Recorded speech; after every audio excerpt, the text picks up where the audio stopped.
Hi everyone, welcome to our special festive season edition of Radiant Shadows. Thank you very much for everyone for coming along. First thing I'm going to say is that unfortunately we are missing a couple of people today. Real life has dragged them down to the depths of its lair and is currently mauling them. But I am sure that they will be able to claw their way back out and join us in a future date. So Kate, Promethean, we really miss you guys. Can't wait to have you back. But in saying that, it does mean that we are able to get some extra people on, or extra person. So I'm going to throw straight over to you, Red, if you're cool with that. Is it now? So basically, we've been blessed, privileged, both. Cursed? Cursed? No, not cursed. Definitively not cursed. But yeah, look, hi, hey, thanks for coming along. If you wanted to just sort of introduce yourself and give a shout out to what you do and all that sort of jazz. Oh God, I'm Dragancaor. Dragon, Red, any of them work, or you also works.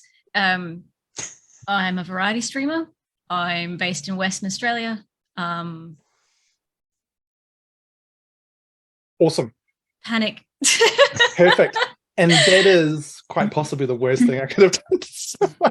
Thank you so much for coming along, Red. It's awesome to have you here. I absolutely 100% recommend everybody, whenever they get the opportunity, go and check out Red's stream. It is super chill and mellow. And I think the first time I checked you out, there was a segment on with the laughing. Was it the laughing? Oh, laugh often, laugh always. Yeah. And it was just like, it's a redeem. It's just a 1 minute compilation of laughter from like clips that people have done. And I had stuck my head in there after having a bit of a crappy day, and then that had rolled around, and it was just really wholesome. It was really cool and exactly like sort of a balm for the soul. So thank you for doing that kind of stuff on the internet, where so often there's just all sorts of terribleness. So absolutely, everyone should go and pile onto Red Stream whenever she's on board. You know everyone else, we don't care about them. No, I'm kidding. Heath? Laughter to hide real pain. I'm going to chuck over to you, Heath. You're going to who on what me? Chuck over. I'm pass over. I'm gonna. This is already gonna get pass over. Yeah. Oh dear, we're not making it easy for Hamish here. G'day everyone. My name is Heath. I am the Antipodean D20 tonight. I am repping Kate. She's not here tonight, so I thought I'd wear her Doctors and Doctorates shirt. But you can find me on all the socials at the Antipodean D20. I'm based in South Australia, in Adelaide, and I love, as well as gaming, I love promoting local gameplay, local game design from Australia and New Zealand. Perfect. Excellent.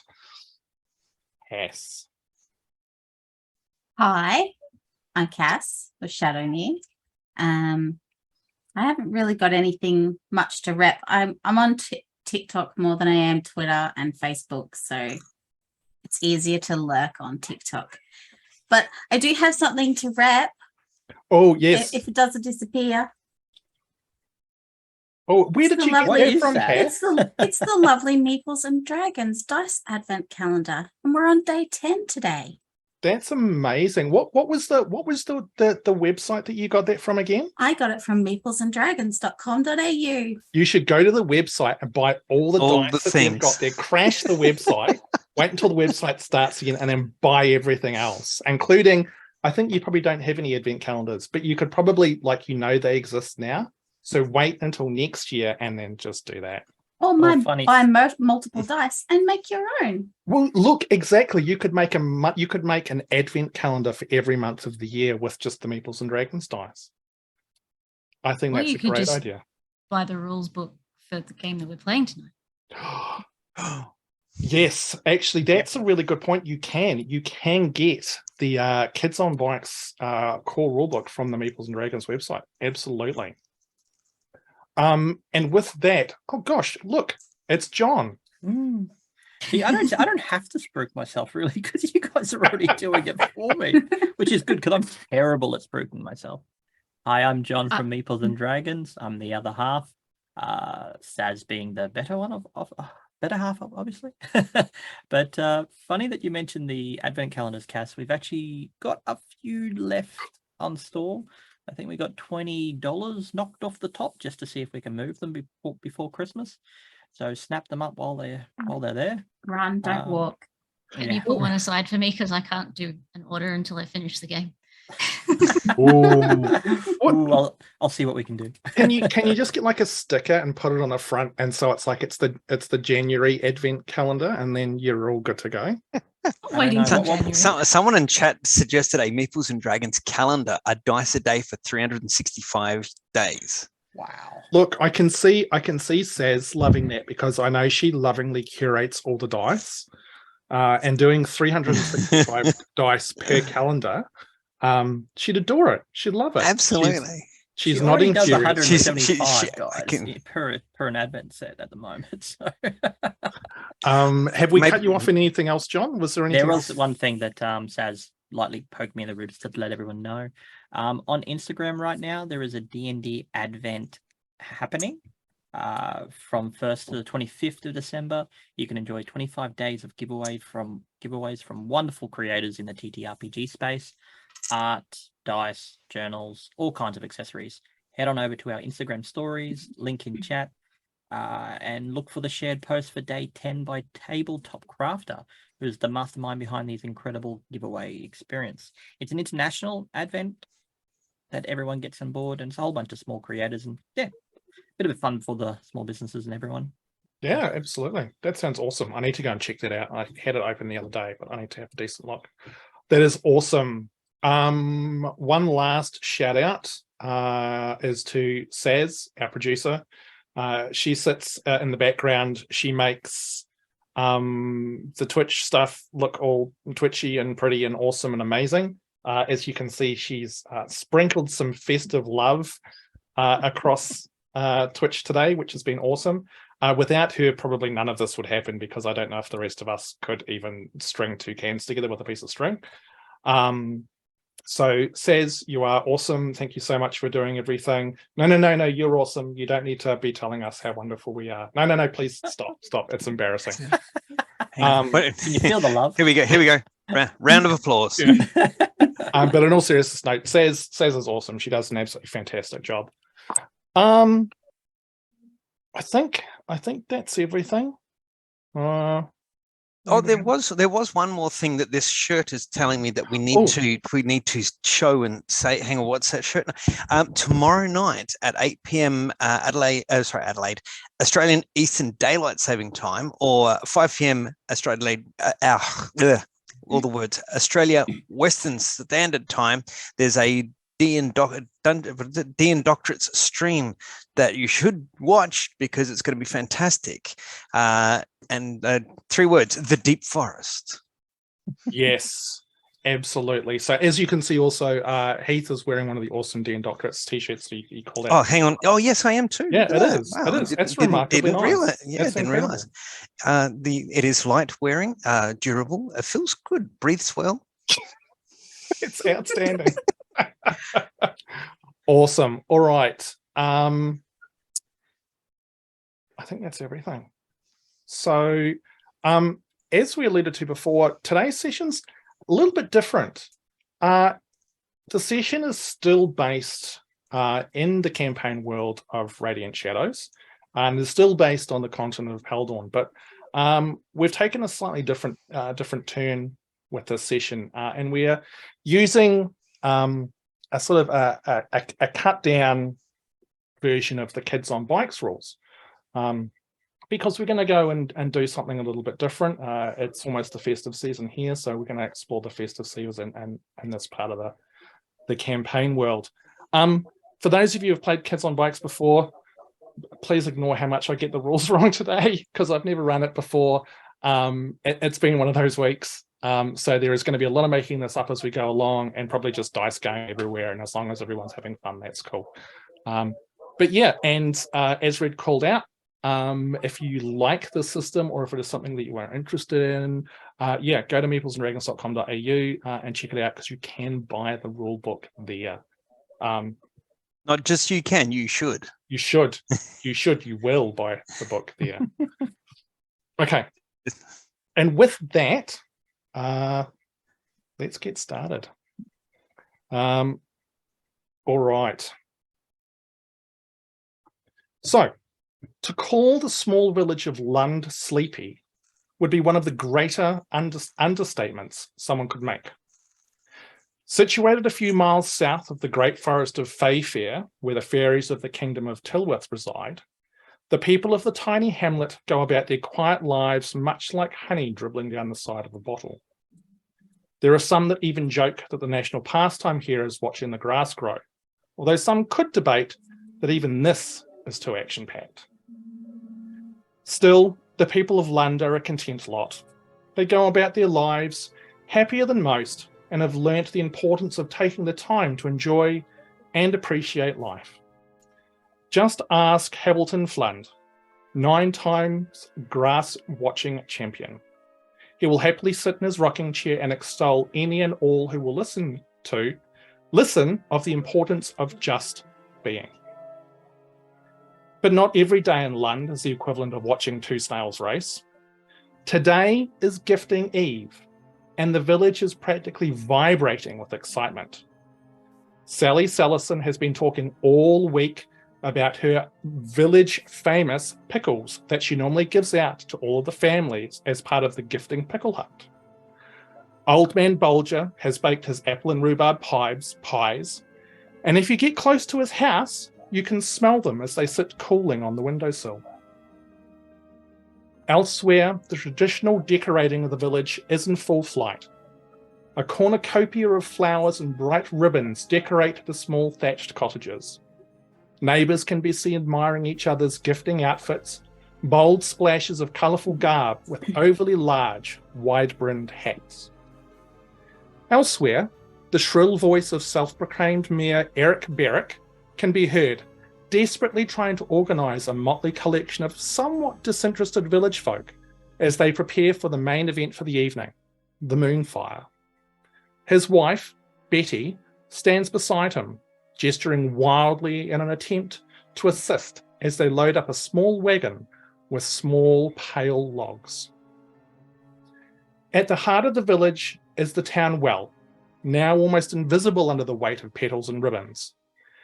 Around it are roughly a dozen children, all kicked from their houses so they aren't under the feet of their parents as they wrap gifts and prepare for the next day's festivities. Each child is dressed in their gifting garb, which, much to the parents' chagrin, will probably be filthy by the next day, if it isn't already. As we all know, children left up to their own devices are more than likely to get themselves into trouble, and none more so than the 5 we are about to meet. For on this Gifting Eve, as dusk settles in, there is going to be adventure found in the small, sleepy village of Lund. And with that, I would like our little group to introduce their characters. So who would like to go first? John, I can see you barely unable to contain your excitement. You're on mute as well, buddy. Yeah, sorry. Yes, tonight I'm being playing Tommy Cutter. He's the youngest son of the Cutter family. Tommy loves to play practical jokes on the other children. Even ever curious, he enjoys exploring new things, although he's prone to recklessness simply to avoid being bored. At the moment, he is standing to the side of the crowd. He's wearing this really bright, almost pale blue festive gear. It's blue from shoulders all the way down to shorter. Hang on, it's summer, isn't it? Yes, it is. Yes. So it's more like a half cut pants, and across all of it is these little splots of yellow, which is done in a almost like a vine sort of pattern all over him. It's quite clear he can't stand it. He's uncomfortable. He's constantly pulling at the collar, and it's clear that he's just gotten out of the house and he's looking for fun, looking for trouble. Outstanding. Awesome. Oh, he's blonde hair, blue eyes, and appears to be a half-elf in nature. Okay, cool. Awesome. Who wants to go next? I should just not ask that. I'm just going to say... you shouldn't. Heath. Hello, I'm Griff. I'm a deep gnome. And my daddy is here trading stuff because his uncle, my great uncle, he's a trader as well. And I have to be here during gifting. My great uncle told me I shouldn't pick my nose because my head will fall in.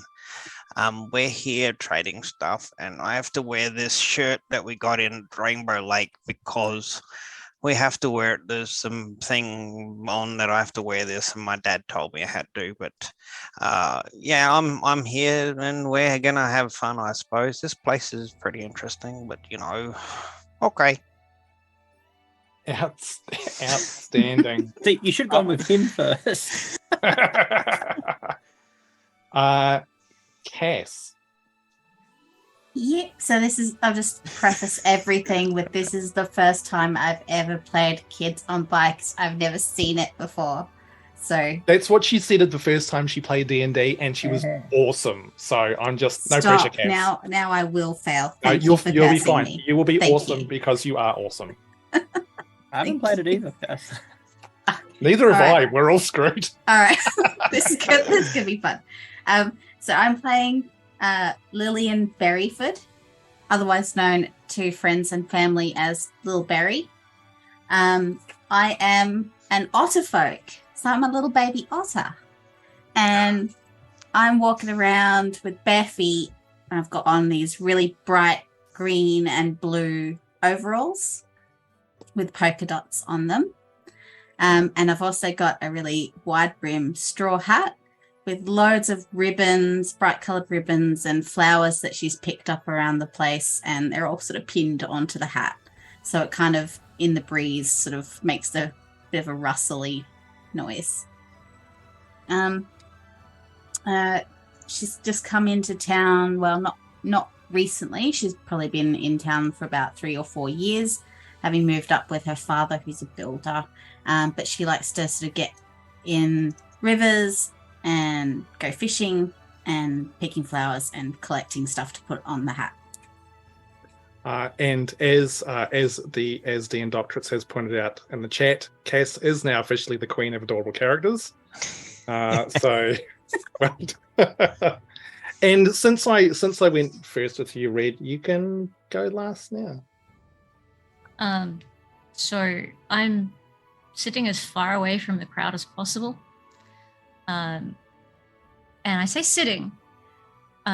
So Lily is a tiefling. She has horns much the same shape as mine. Her hair is much the same as mine. She's wearing bright turquoise sort of shirt and pants. She looks very unimpressed, bored, and she's kind of, you can see that there's like marks on the base of the shirt, like she's been drawing on it. But the biggest thing to know about Lily is the reason she's sitting is she brings her own chair with her everywhere because she's a wheelchair user. There's a little space at the back of the chair for my tail to come out, and Awesome. yeah, essentially there's no sign of the hat. Everybody else is wearing these big festive hats with their festive outfits. Lily's is nowhere to be seen. Interesting. Awesome. That is quite the collection of characters. That's amazing. So with around the well, as I said before, there are a collection of other children. there's a couple of humans. There's a tiny little halfling girl. There's one very tall, slender, quite attractive young orc girl. Small gnome boy who's sitting there. Maybe it's a gnome thing. His finger also is buried up to about the third knuckle in his nose too. Third knuckle, Dominic. Third knuckle, 1, 2. Yeah, look, I mean, basically, you're fairly How sure many he's got knuckles do we have on our Well, fingers? I'm just going 1, 2, 3. Yes, but look, I mean, that's your third. I mean, anyway, but he is deep known excavation. and he's going where no man has gone before. But he's wearing glasses, so the glasses are kind of like pushed up to the side as he's sort of he's mining for magic nose goblins. And they're all just sitting around. You can tell that the vibe here is that all of the other kids are just bored. You know, everyone's been kicked out of their house because there's all of these other things going on, and everyone's sort of just milled to the center of the town because that's kind of what the kids do. That's what everyone does. There's this big sort of underground water reserve, which is sort of the primary source of water for the village in as well. And the whole village is sort of built around it. So you see all these kids, including yourselves, watching all the people going around, going about their sort of chores, getting ready for the festival. The sun is very low in the sky. As I said before, it's just coming on dusk at this point in time. You hear one of the boys. He's about 9. He's quite short, quite chubby. He's got red, like this thick red curly hair, which it looks like someone's tried to comb it, but it's like trying to comb a wild animal. It's just completely out of control. And he's wearing this very garish purple shirt. And he's talking to the orc girl, and you guys can overhear him saying, "Oh, did you hear what happened to Sally?" And the orc girl goes, "Oh, what do you mean?" He's like, "Well, apparently all of her pickles are gone. Something's happened to the pickle supply, so there's going to be no pickle hunt tomorrow." And the orc girl just goes, "Well, that's Sally never runs out of pickles. She's always got pickles. How would she run out of pickles this time?" And the conversation sort of dribbles off as sort of other noise cuts over the top.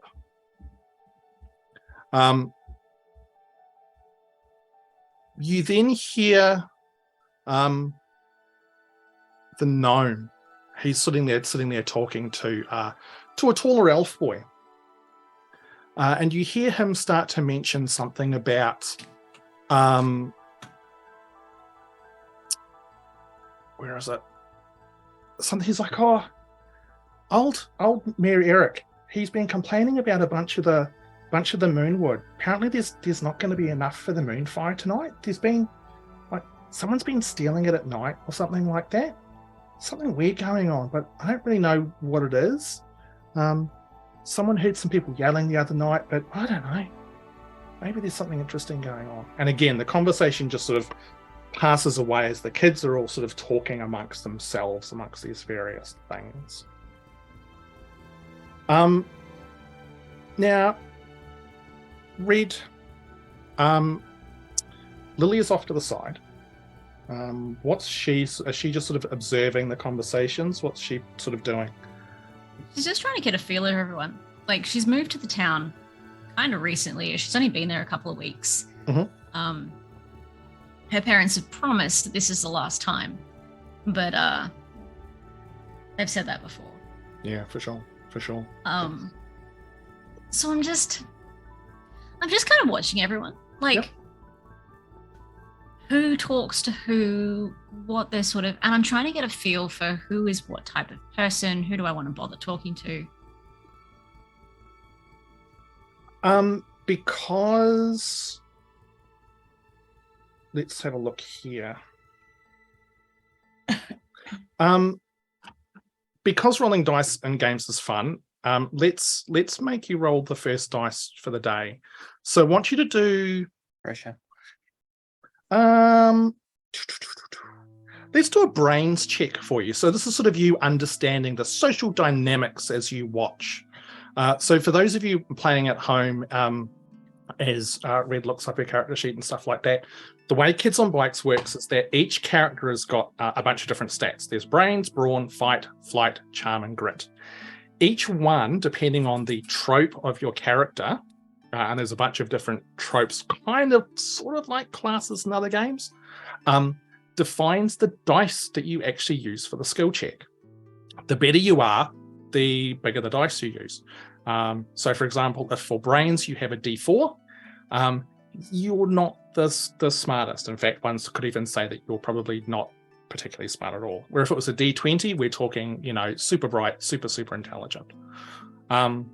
So it goes from D4 all the way up to D20 with the traditional kind of dice values. You roll the dice against a set value, much like other games, to define whether it's a success or fail. So with that, Lily, what is your brains dice? On D8. D8? Okay, all right. An average. An average? Absolutely. So for this check, this would be, let's say you've got to beat a 4. That's cocked. No, it's not. No, it's not. It's not cocked at all. And I did not beat the 4. I got a 3. You got a 3. Now, one thing that I neglected to mention is that each of you starts with 3 adversity tokens. Again, for those of you playing at home, adversity tokens are tokens that are earned as you play the game. If you fail a roll, you gain an adversity token. If you succeed, you can also use those adversity tokens to spend to increase your roll as well. So in this case with Lily, if Red wanted to use an adversity token, she could bump it up 1, and then it would mean she would succeed. If she doesn't, she'll gain an adversity token, which she can use later on.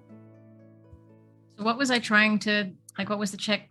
4. No, what was it for though? What was So this was to understand sort of the social dynamics, who knows who, how this group sort of works. Yeah, I'm going to spend 1.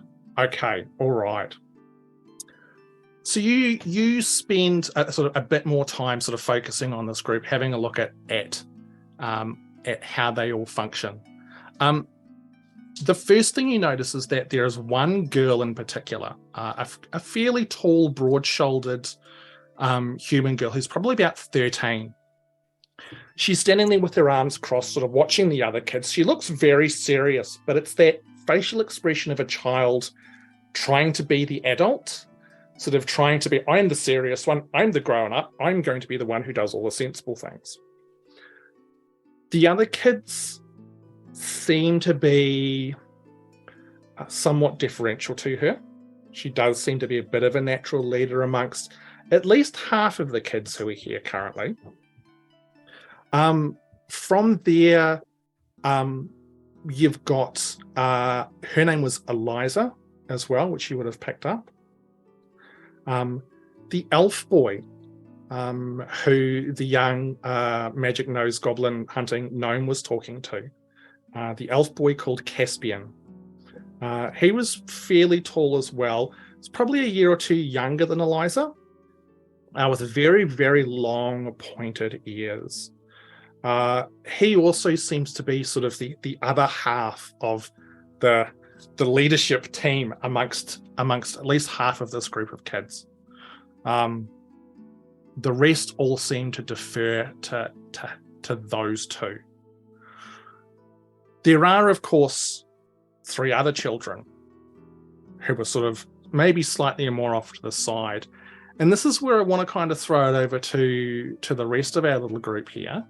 Have a think about where you feel your kids sort of maybe fit into the social structure that is this group. Feel free to ask any questions you might want about what the other kids are like, but where are you outsiders? Are you one of the popular ones? Are you amongst the others sort of mingling and talking and, hey, we know each other and this is all cool?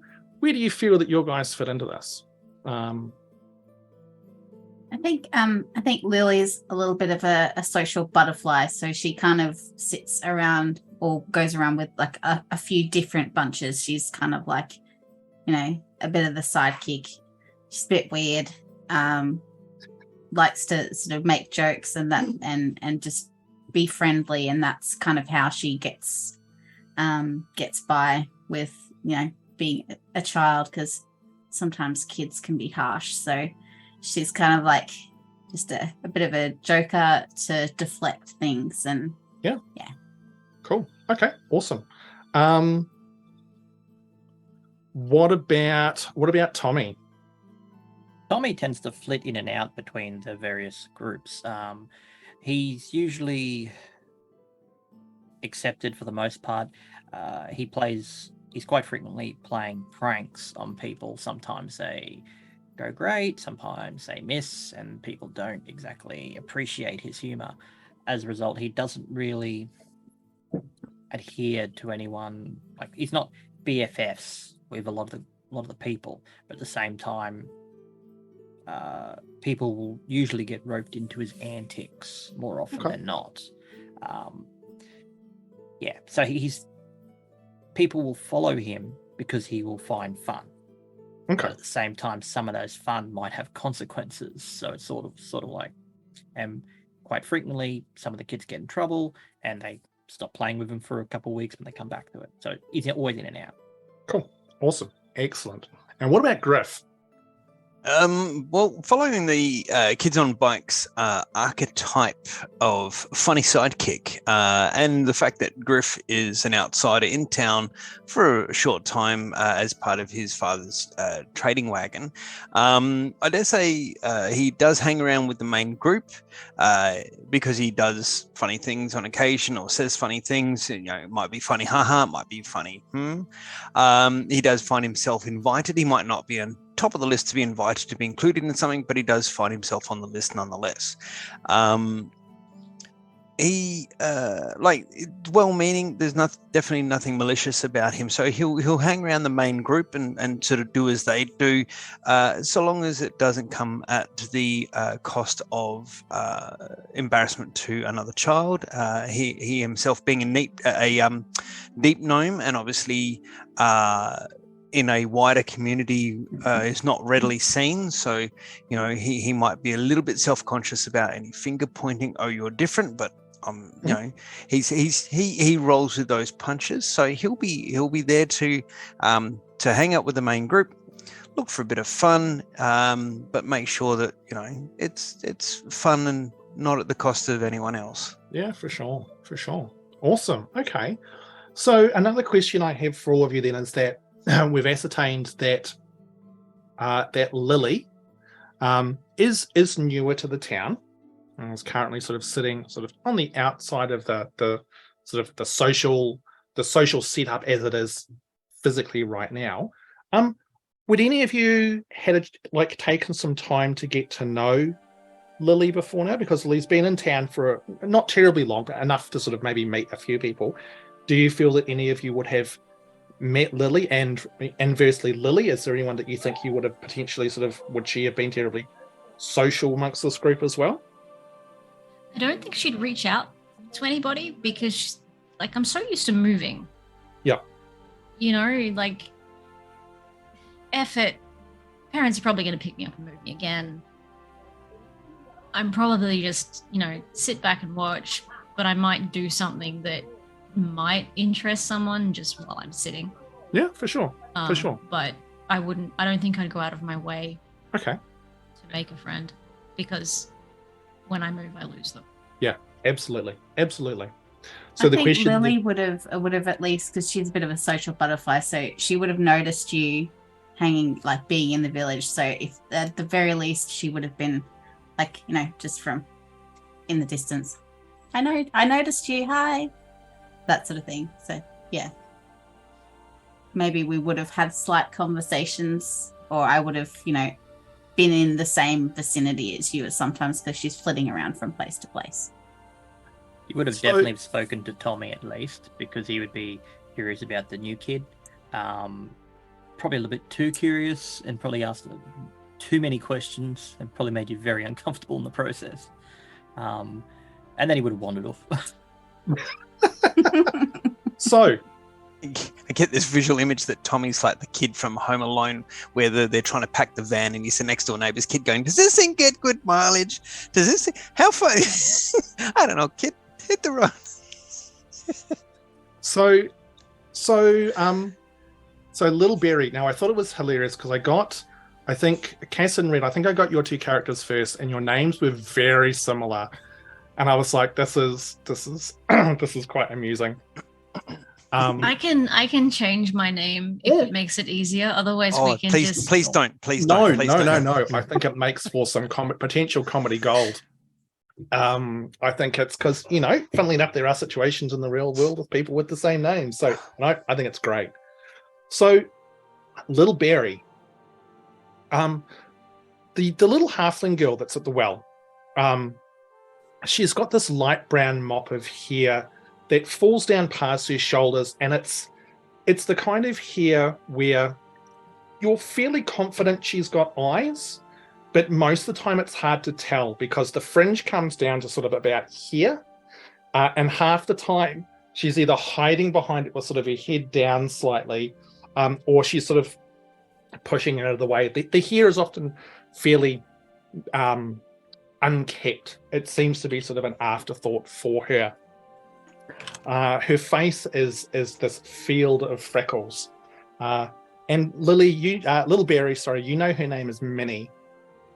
She's a very shy young girl. She often can be found with the rest of the kids here. But she's one of those kids who sort of follows along, doesn't go out of her way to sort of get invited and stuff. But all the other kids like her. She's just really shy. But she comes up beside you, Lil Berry, because you're a little bit of a socialite, and you feel like a little tug on your sleeve, because even though you're very short, she is a halfling child, so she is tiny, and she tugs on your sleeve, and she goes, "Hey, Lily, Lil Berry, Lily's over there. Did you want to, maybe invite her over with the rest of us, because it's gifting Eve, and it'd be nice if we all kind of hung out together, and she's new, and and sort of, again, her head's down, you cannot see eyes at all. The freckles vanish because she's just gone so red because she's having to socially interact, which is something she's just not comfortable with. But you maybe, if you go over and she sort of draws a little sort of shape in the dirt with her toe, maybe ask her to, come and, hang out and stuff, maybe. Because, you're really, nice and stuff. That's a good idea, Minnie. Yeah, I think we should. Do you want to wait here, or do you want to come with me and I'll go and ask her? You stay here. It's okay, Minnie. I'll go and ask. I'll go and see if Lily wants to come and hang out with us. And so Lil Berry will leave Minnie there so she doesn't hyperventilate, and we'll start walking towards Lily. As you start to head off towards Lily, you feel this tiny little hand creep into yours and grab hold as Minnie sort of comes along with you. Obviously, sort of, she's she likes hanging out with you, but all of a sudden she's just like, oh no, hold on, I'm committed. Oh, I need some support with you as well. So she's going to come along with you. Tommy and Griff, you're sort of hanging out with the others, and you can see this going on as well as you watch Lil Berry and Minnie heading over towards where Lily's sitting off to the side. Well, Tommy would more likely be on the side of the well, just balancing, walking around. More than anything else, trying to keep an eye out for Betty in case she sees him.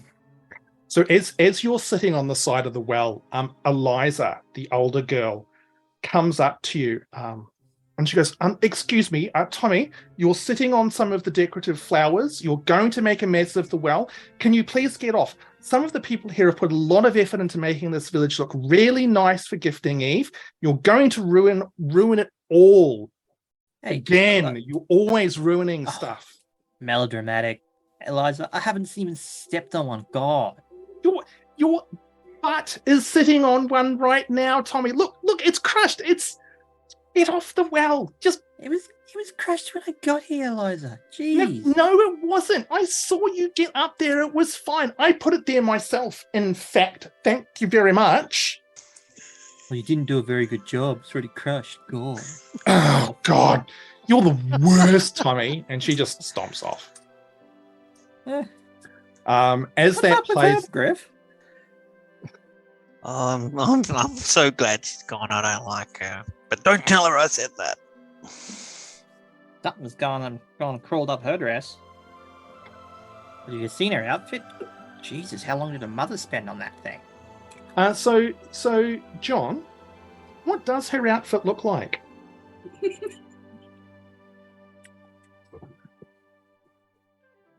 While John's drinking, it's a complex tapestry of ventriloquism act there for saying, keep drinking and then It's purple with lots of light blue lace. Okay. Don't know where the lace would be. There's lots of it. That's fine. That's absolutely fine. Awesome. So with that, Lil Berry and her now little follower Minnie roll up beside Lily. Hi, Lily. I'm Lil Berry. How are you? Are you having fun gifting Eve? It's interesting. Yeah, it's a tradition. They do it every year, obviously. It's fun. And we kind of hang out, and parents go a little bit crazy with their decorations and whatever else parents do. So we just try and find a good time out here and prepare for things like, well, we have pickle hunts, there's pies, there's moonfire. There's so much to do. Did you want to come and join some of us and see what we can? I mean, I did smell the pies, and the pies smell pretty amazing. They are pretty good. They're pretty What is this? tasty. Pickle hunt.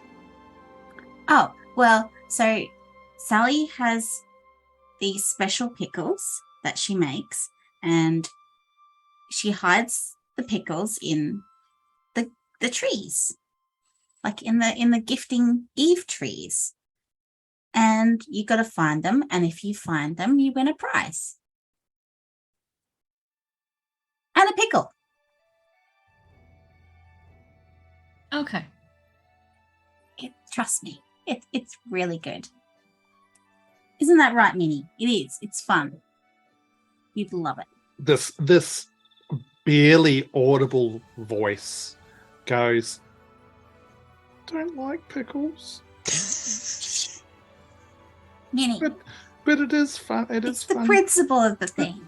I'm sorry. It's fun trying to find it though. With that, Little Berry and Lily, you hear a bit of a commotion over by the well. Tommy and Griff, you guys see this dwarf boy comes racing around from one of the side of the houses, bowling into the middle of the group.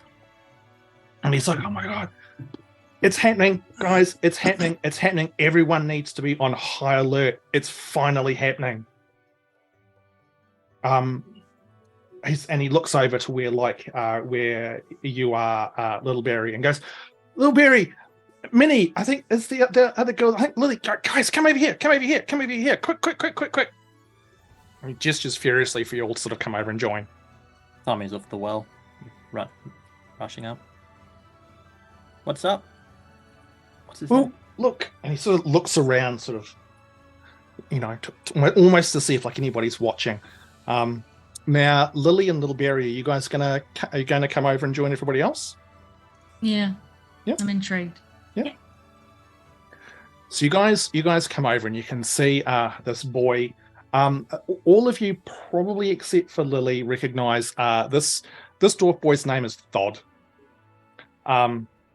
He's well known. He has got possibly one of the biggest noses that you have ever seen on a dwarf before. And even though he's only about 10-year-olds, he seems to constantly sport like this really thick sort of 5 o'clock shadow. Once everyone rolls up, he's like, Better be good, Thod. oh yeah.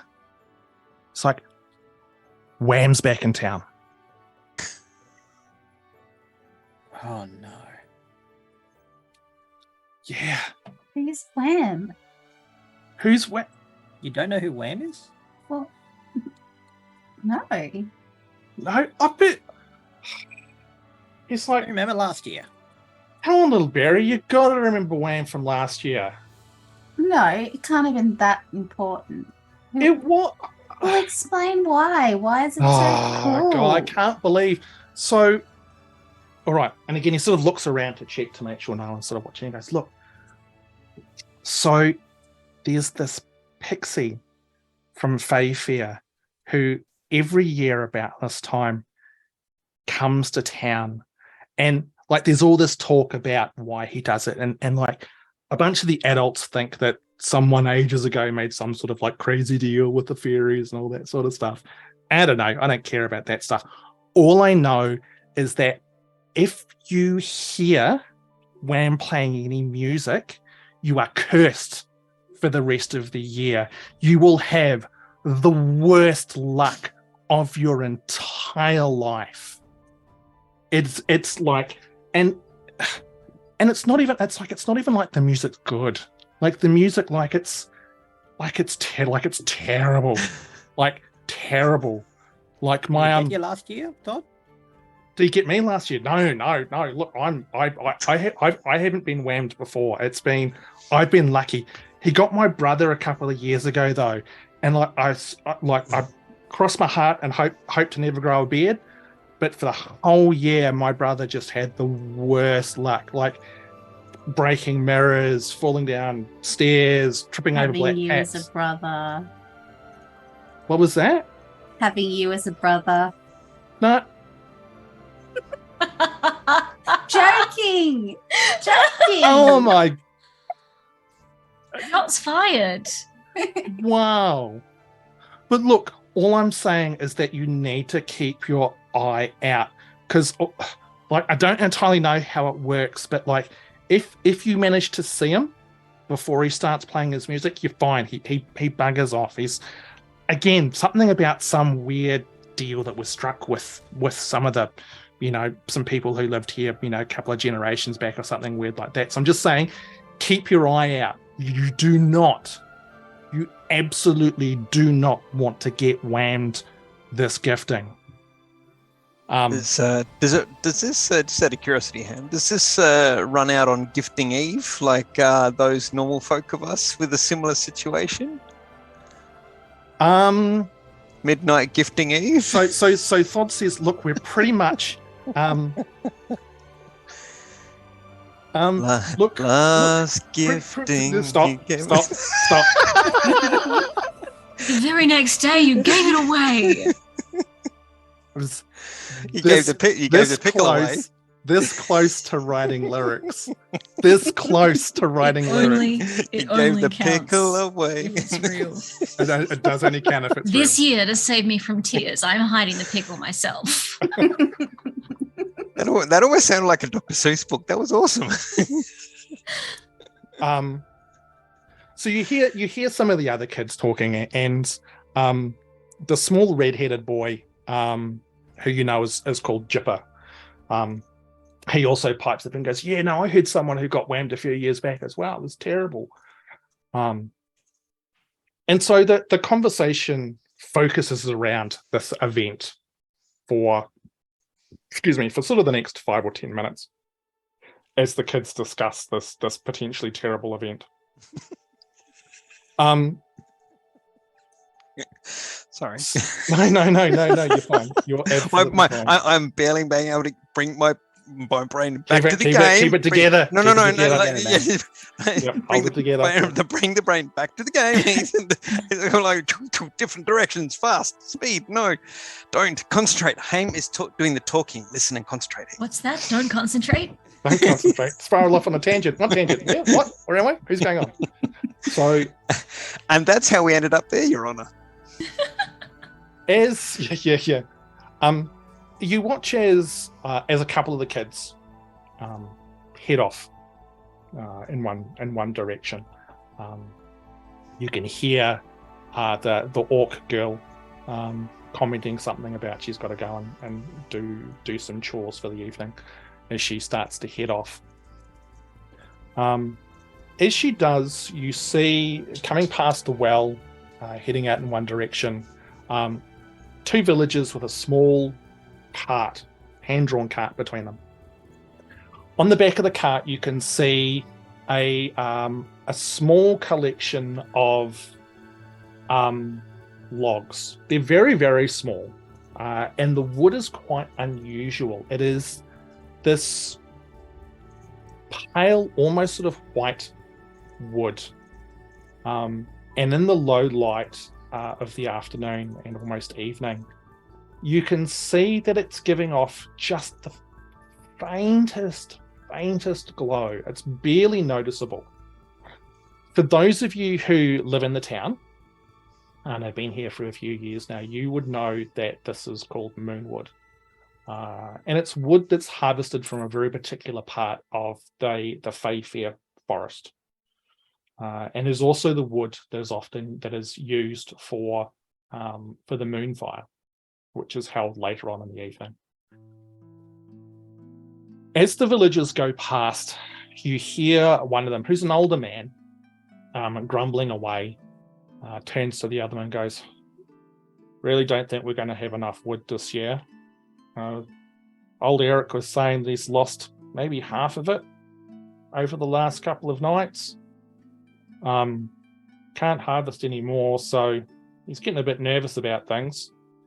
The other villager turns to him and says, "Yeah, I know. I heard someone saying that they've seen something creeping around the old woodshed near Eric's place where he stores it all.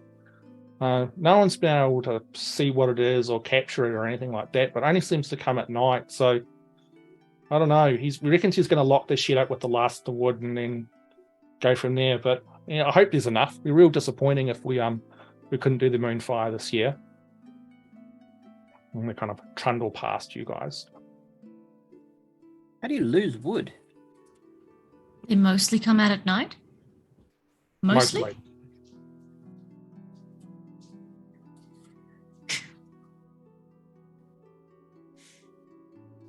So they kind of keep, rolling on past, heading out towards where the moon fire is normally held, which is sort of on the outskirts of the small village.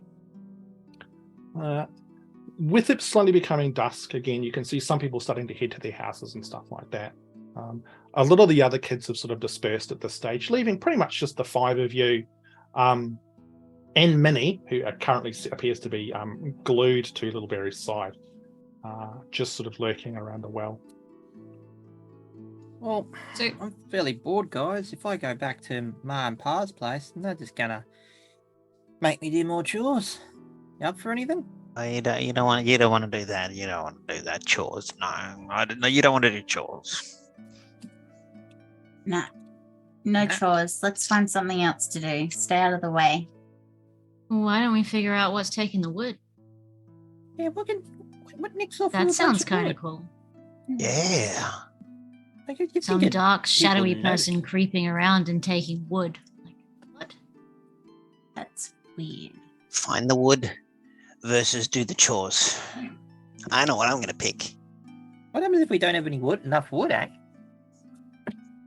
Well, we can find some. That's what we. Is that what we're gonna do? We're gonna find. We're gonna find the wood. There's gotta be enough wood. It grows on the trees. Yeah, but isn't there something about you're not allowed to just take it? There's. Surely someone's allowed to take it. Otherwise, we wouldn't have the wood we have now. But we don't have the wood we have now. They have because some. someone's stealing it. Well, yeah. So, I feel like you're onto something here. We need to follow this. so I would like so Lily, Little Red, and Griff, since you guys are sort of part of this conversation. Red, I'm leaving you out, but because what I'm asking for them to do is to make a roll to see what their a brains roll in regards to the history of the village, to see if they might know a bit more about the wood situation. Okay. Didn't you say Lily? Yeah, that's because Yeah. I keep going Lily, no, Little Red, Little Berry. God, no. You know, I'll get I'm there. red. She's Even though berry. you're, no, oh no. I'm So out is of it control. Tommy? This is why I said don't change your name. No, it's great. It's excellent. I love how he was like comedy gold, and I was like, yeah, I'm gonna mess this up. I'm gonna mess this. Oh wait, no, I'm not. During the night, we're gonna see Hamish will just like 404 blue screen and shut down, and we can just do our own thing for a bit until he reboots. Yeah. Hi, you've reached Ham. I can't come to the campaign right now. If you'd like to leave your character, their backstory, and a few extra notes, I'll get back to you tomorrow. Totally The rolling. dungeon master you are trying to contact is temporarily unavailable. Make a brains roll. Okay, looking at my Brains. character sheet here for a funny sidekick, the brains is a D8. I've got a Ditto. D8 too. What D8 shall I use? Oh, I rolled keeping 4 in on a D8. keeping in this glorious festive wintry theme that we have in Australia. I'm going to use a D8 that I've got that is designed for frost spells. All right. So Tommy got a 4. Mm-hmm. Little Berry, what'd you get? 7. 7. And Griff? Griff got a 1. Yeah. So at this stage, Griff, you're slightly concerned that last magic nose goblin that you mined might have actually had some brain attached to it as well. Can you watch his head implode? Yeah. However, both Tommy and Lil Berry, you know that there's a very, very small grove How did we of get a trees. 1 on the first roll of the night? God. There's a very, very small What a grove of 3 on the trees. first roll of the night. Yeah. Right, for me. Well, Yeah. Oh. So there's a very small grove on the edge of the Fayfair forest, which is where they harvest the moonwood from. You don't know all of the details, but you do know that some time ago a bargain was struck with some Fae who reside within the forest itself. Apparently the forest is quite heavily populated with creatures from the Feywild. As children, you've all been told, under no circumstances do you ever go into the Fayfair. And you know for a fact that you shouldn't go into the Fayfair because you know of little Susie, who 2 years ago went into the Fayfair. She never came back. But the wood itself, they're only allowed to harvest a very, very small amount of it every year. And for the moonfire to work properly, they've got to have just the right amount. And so the concern that you heard from the people walking past, taking the wood out, was that potentially they're not actually going to have enough for the festival this year. We know what happens if it doesn't have enough. You don't know. It's never happened before. It could just be like okay, well, we can't. That's unfortunate. We can't do this. You never heard anyone talk about like any sort of deep, nasty, terrible thing happening, like the fairies coming out of the forest and eating everyone or anything like that.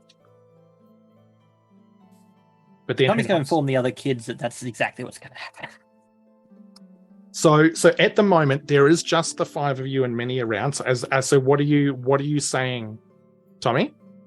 Oh, I remember my dad telling me that if we don't have enough moonwood for the moonfire, then we've got to make it back with kids' lives. The Fae come back and start pinching kids to make up the difference. Now I will point out, little Berry, Mm-hmm. you've never heard this before. Yeah. Okay. So I'm going to make little sort of like otterish like noises. And Hold be on, like, can I stop you there, please? Yeah. Can you make those noises? No. No, fair call. Absolutely. I'm totally on board with that. That's fine. Remind me of Mirabella's sister. Yep. Or Just cousin. just think about them in your head. Okay. I'll be like, I don't think I've heard that before. That's... Tommy's got this stupid grin on his face when he has said this story, by the way. Oh, I don't think you're telling the truth, Tommy. Lied, you little berry? Yes. Yes, you would. Either way, we're in trouble. The town's in trouble if we don't have enough wood. I don't think trouble, but the moonfire is nice. I think if we could find some extra wood to help out, that can't hurt. Bendy It's might better not than be doing upset with me chores. anymore. Yeah. Let's go to the woodshed. Let's go have a look. Minnie, do you Where want is to it come that if you they've got to been stay seeing? home? Sorry, what was that, Red? Sorry, Cass said something and I missed it. I was just asking Minnie if she was going to come or if she had to go home. And what did you say? Sorry, Red? Oh, I was just gonna ask where the thievery has been happening. So the people with the cart, as they went past it sounded like it was possibly getting stolen from the woodshed out the back of the mayor's house. The mayor is Eric Barrick. Minnie goes, no, I think I'm gonna go home. If you're gonna go and look for dark, scary things, I don't want to look at dark, scary things. Come on, Minnie, it'll be fun. No, I think you go home, Minnie. Just don't tell anyone what we're doing, okay? It's our secret. There are plenty of dark, scary things that are right here. Oh, he's just staring at you, little berry, by the way. So Lily, What as did you you tell say her that, this tiny little halfling girl turns around and looks at you, and she sort of like pushes the hair back from her eyes so she can see you properly, and her eyes are just like giant saucers as she looks at you as you say that. And I lean in, and with all of my tiefling genetics, I grin and then wink and lean back. She dice rolling. Dice rolling is fun. Make a charm roll. Or Charm I can't do. That's Or- a D4, baby. Or if there is another one that you can describe how you would use it, absolutely can roll with that too.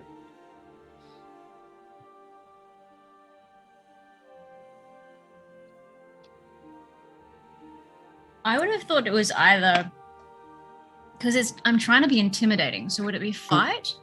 There is grit, so this stat determines how hard it is to break a character emotionally or physically. Yeah, it might be grit then. Yeah, do you want to try grit? Yeah, because Yeah, I'm trying to be Crush the little girl's intimidating. I'm soul. trying to point out that hey, I'm part demon, baby. Come on. Yeah, absolutely. Poor little Minnie. She's terrified of her own shadow. Oh, I have a D20 for this. Okay, so you need to roll. Where's my little table of stuff? You need to roll over 3.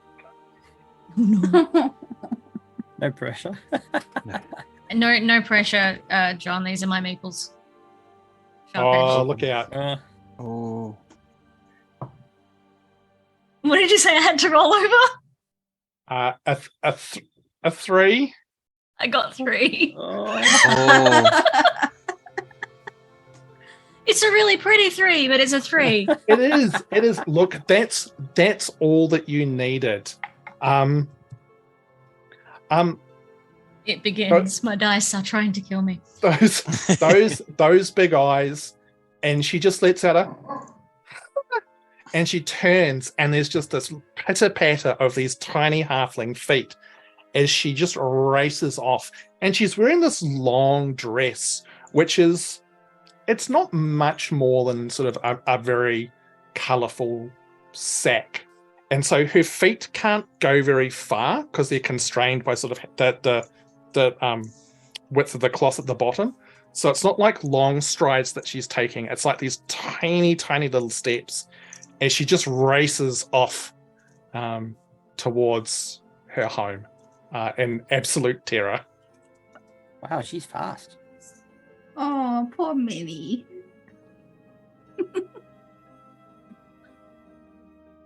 Oh well, it's for the best. She needed to go home anyway. She's very scared of everything. So it is definitely getting darker at this stage. What are you guys wanting to do? Let's go to the I'm woodshed. just gonna head to the woodshed, whether or not this lot follow me or not. Okay. Like, Awesome. Okay, so this and Griff, are you're tagging along? Yeah, he will. In fact, like he's just, I think, taking his knuckle out of his nose long enough to notice that Lily is in some sort of contraption that he has kind of seen like mechanical things because of the gnome background, but he's never seen something like this up close. So he's going to like hover in closer to have a look at, and maybe even sort of if like a push or something is needed, he'll offer, but he's going to stand back and just watch this thing with fascination. Cool. Okay, so with that, all of you head off towards the woodshed of Eric Berrick, mayor, well, self-proclaimed mayor of the small town of Lund. It's only like a sort of a 5-minute trip. Doesn't take you very long to get there because Lund is a very small village. His cottage is, it's a little bit bigger than the rest of them, but it's nothing grandiose. It's probably got 1 or 2 extra rooms in comparison to maybe most of the other cottages that are in this part of town. Out the front, you can see there is a very, very nice vegetable garden. All sorts of vegetables currently growing in there at the moment. You'd all be very much aware that we all have to hydrate right now, thanks to Twitch chat. So if you've got a beverage, thank you, Twitch. Should actually drink rather than just raising my drink.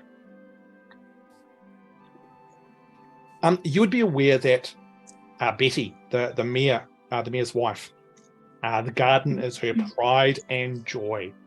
Along the windowsills out the front of their little house are a couple of those little windowsill garden beds full of very bright, vibrant flowers. Their house is more decorated than most. Currently, there's probably more flowers attached to it than you can actually see of house itself. And there is an exorbitant number of ribbons strung up across the roof and across the veranda and down the path that leads to the small gate out the front. Eric and Betty are very, very proud of their little house and their decorating skills. Out the back, there's a large woodshed. Pretty easy to get to. There's no direct path there. There's a little sort of worn track through the grass where you can see people have gone before. And it's sort of tucked away behind the house. Well, Tommy would like to start being very, very sneaky, and maybe we have to walk past the house to get to the woodshed, don't we? Mm-hmm. He would probably try to point to the other kids, like, just let me check something real quick. And he will try to sneak up to the side of the house and just poke his head up through the windows to make sure Mayor and Betty aren't home, or Eric and Betty aren't home. Okay. While Tommy's doing that, what's everybody else doing? I'm gonna try and suss out where the wood is and where the hiding places would be around it. Yeah, okay. Cool. Lil Berry and Griff? You go. Griff is going to stick with Lily because he's interested in having a look at this wood because, being in deep known, you're underground, and anything above ground that's going to be new that when he gets home he can tell people about, he's all keen for investigating. Okay.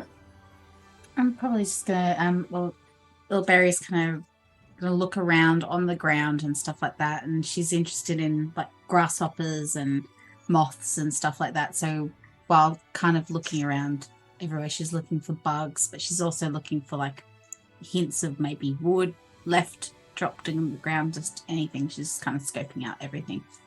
Yeah, okay, cool.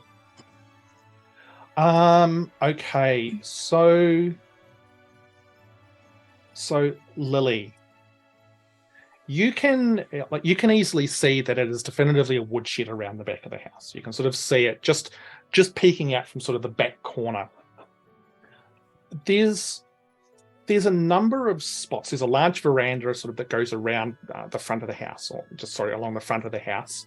And there are a couple of trees down along beside the house that you think, especially at night, it would be quite easy for someone to sort of hide behind a trunk and skip between them to get down to the woodshed. On the back of the house, it backs onto another small cottage. And there's probably a very small gap between the two. So there's lots of little places that someone could hide around here quite easily. And with the light as low as it is, there's lots of long shadows and dark corners that something could lurk in. Whilst you're having a look at that, Lil Berry, you don't really see anything. You see like the tracks on the down the dirt road of where they've just pulled the wagon not long before you, but you don't see anything else apart from a particularly aggressive grasshopper, which when you sort of get a little bit too close to it, like it gets right up on its legs and flaps its little front legs around. You're pretty sure that if it could talk, it'd be like, "Come on, bring it on. Yeah. Oh. We can do ya. Come on." I'll probably just blow it and just go Okay. and blow it over. You're pretty sure you can hear it as it goes tumbling across the ground. Griff, what were you doing again? Sorry. He was interested in this wood because, again, being That's a deep gnome, anything above ground, he can bring back stories. He's cool. So and this moonwood sounds interesting because neither wood nor moon is underground. So he's all cool for finding out what this fabulous blending of these two things could be. Awesome. So as you're sort of waiting to see what's going to happen with this wood, Tommy, you creep up towards the house and peep in through the window. This is where my inexperience with this game system comes into play, because part of me is just like, make a stealth check, but this game doesn't have stealth checks. So thinking about looking at the stats, thinking about how you're going to approach the house, trying to think of the right one to get you to roll against. And I am going to say a shout out to all the, because I've only just realized that there's a whole metric butt ton of like bits and subs and all kinds of craziness going on in the chat. So thank you very much to everybody who's participating in that and have created the infamous hype train. So thank you so much, everybody. That is very, very, very nice of you and greatly appreciated. Tommy, what do you reckon? How are you doing this? How are you going about this? Oh, well, I'd love to go for the higher dice rolls. I think it's probably going to be the flight mechanic. I don't know. Yeah, look, I'm down with that. It does say as how well as you can adapt, they are evading their problems both literally and figuratively. Look, I'm down with that. It could be you're very quick and fast as you duck towards the window. This is going to be a fairly straightforward roll. Let's say you've got to beat a 5. What did you roll? 1. You Make rolled it a 1. +1. Okay, so that's a 2. Okay, outstanding. So Can firstly, I do that with the... Oh, I just realized, unassuming, I can spend 2 adversary tokens to not be seen. if you would like to do that instead, because you do start off with some, absolutely you can. I will. Okay. So why is it that you're so good at sneaking around, Tommy? Because Tommy is always getting into trouble because he does prank some people. And the latest one he did, the mayor's wife, she gave him a bit of a, what's the word? She gave him a bit of a talking to, which he felt was unearned. So he snuck a dead fish into the rafters of her house. She suspected it. Took him a while to find it. She suspected it was him who had done it, but no proof, obviously.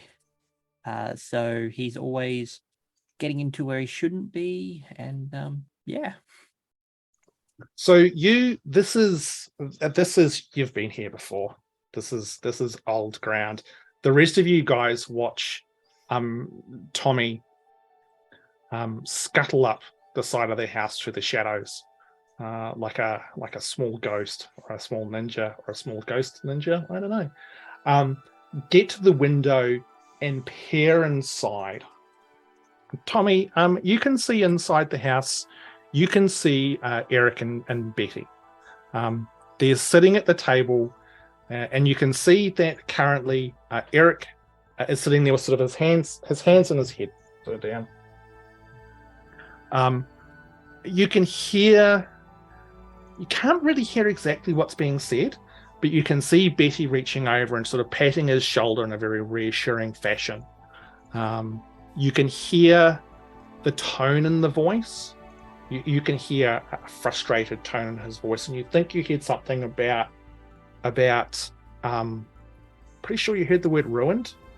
And you hear sort of that reassuring noises coming from Betty, but you can't hear exactly what's going on or exactly what's being said.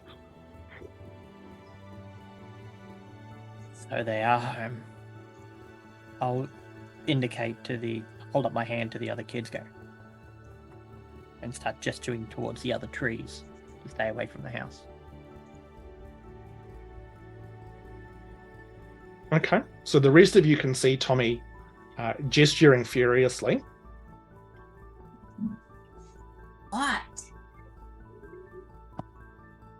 That's pointing towards the trees by the lane. So,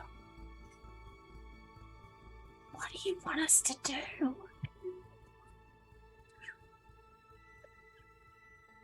Tommy sneaks back over. Starts pointing, walks right up to Little Berry. Hide behind the trees, Berry. Oh, well, you could have said that. I'll tippy toe. Okay. Find a tree to hide behind. Okay. All right. What's Griff and Lily doing as Tommy comes back with us?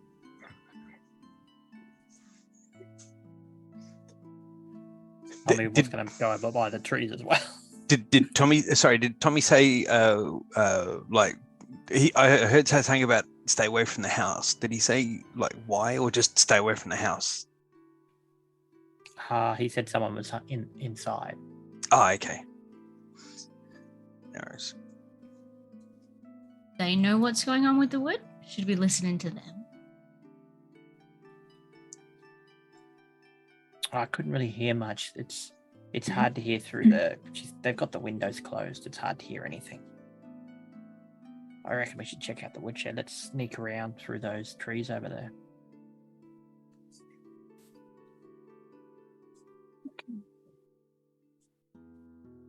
So All we're heading towards the woodshed. Or Yeah. Yeah. We're at, Yeah. okay. Again, Griff wants to see what this moonwood is. So, Huh? he'll sort of slowly trudge over there, looking back to make sure people are following, because Okay. Lily, you're going along as well? Hmm. Yep. Okay. All right, all of But you. to a different area of the shed than we were at before. Like we've already checked out one sort of area of it. So like either someone we thought was like when Griff and I were looking at it, someone we thought was going to be a better spot to look, or like somewhere we haven't looked yet. So where Are the we at the shed? shed yet, or Yeah. So sorry, I think I haven't communicated the shed aspect as clearly as I could have. So the shed, you can see where the shed is down the back of the house, but you can't see inside the shed. So you would need to actually go down and around the back of the house to actually be able to look inside the shed itself.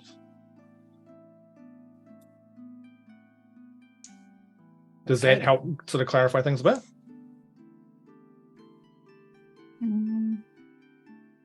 So was that where Griff and I were before? Because that's So my understanding was that you guys were still sort of out on the road while Tommy was having a look, and you were sort of I think we were actually you guys are wanting headed to down go the up. shed. Okay, Yeah. all right.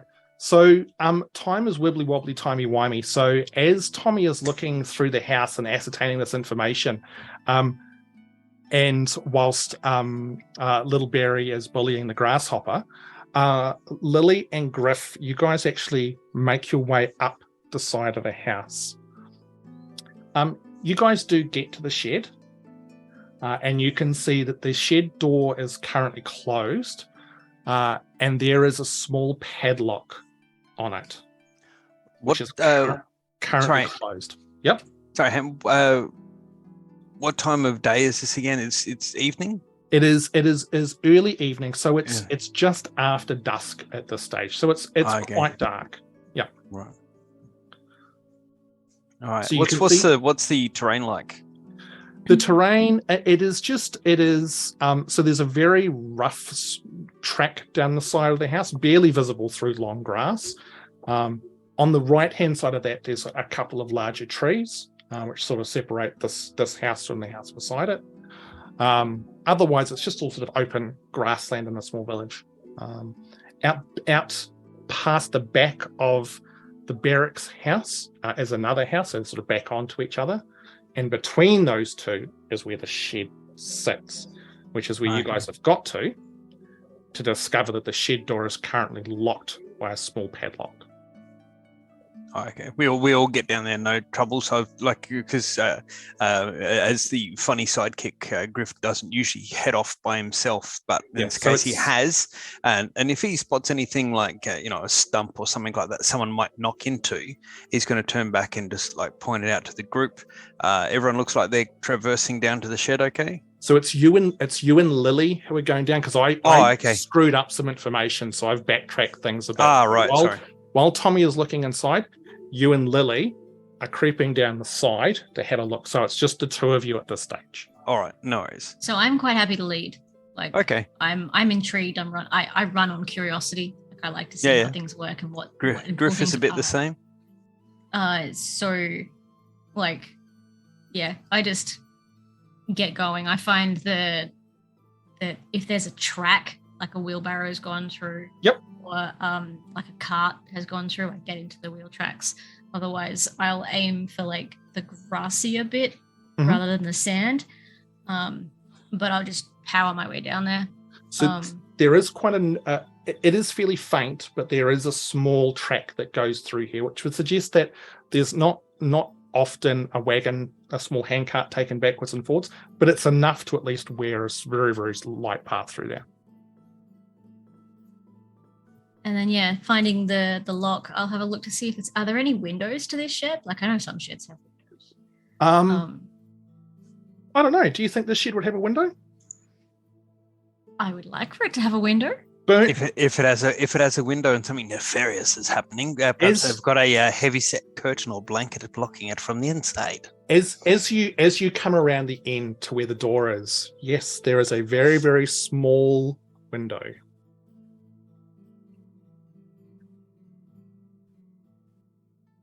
How high up is it?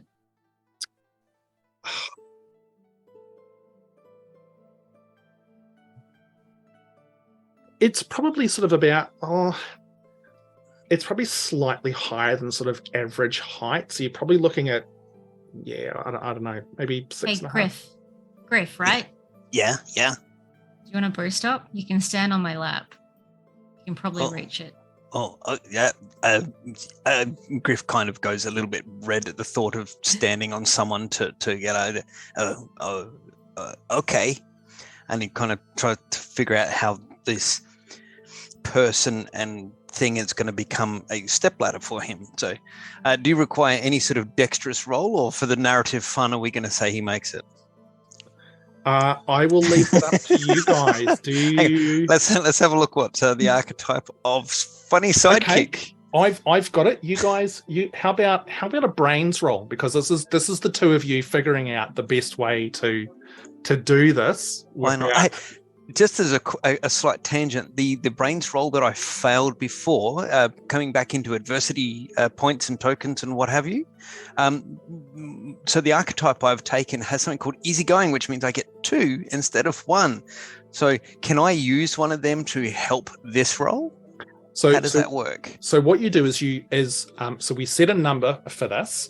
So it's not going to be terribly hard. Like this is not a difficult thing to work out. It's more making sure that, everybody involved is comfortable. You're not standing on anything important or that's going to break or anything like that. That's my nose. Yeah, it's being sensible. So look, I mean, I would probably say brain or brawn?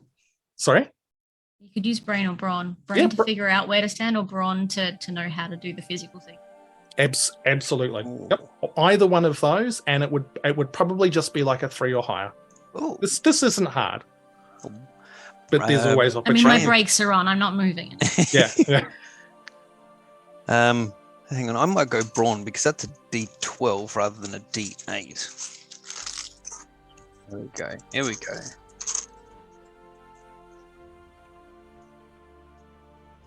Really? That's a 3. That's a 3. But that's all you needed. That's all you needed. So between the two of you, now, one thing that I didn't actually say, but as a sort of a reminder for our players and for those of you who are watching at home, in a situation where there's multiple people involved in trying to accomplish something, both parties involved can spend adversity points. So, for example, if Griff had only got a 2 and didn't have any adversity points, Lily could spend an adversity point to help.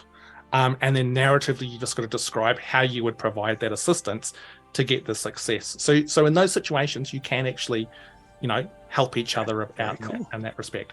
But look, without too much hassle, you manage to climb up. And you are a gnome and you are also a child. So you would also stand on my shoulders. This is almost me forgetting that I've got to stop swinging my chair.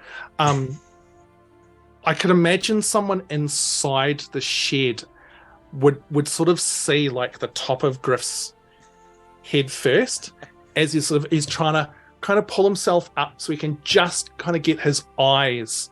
Yeah.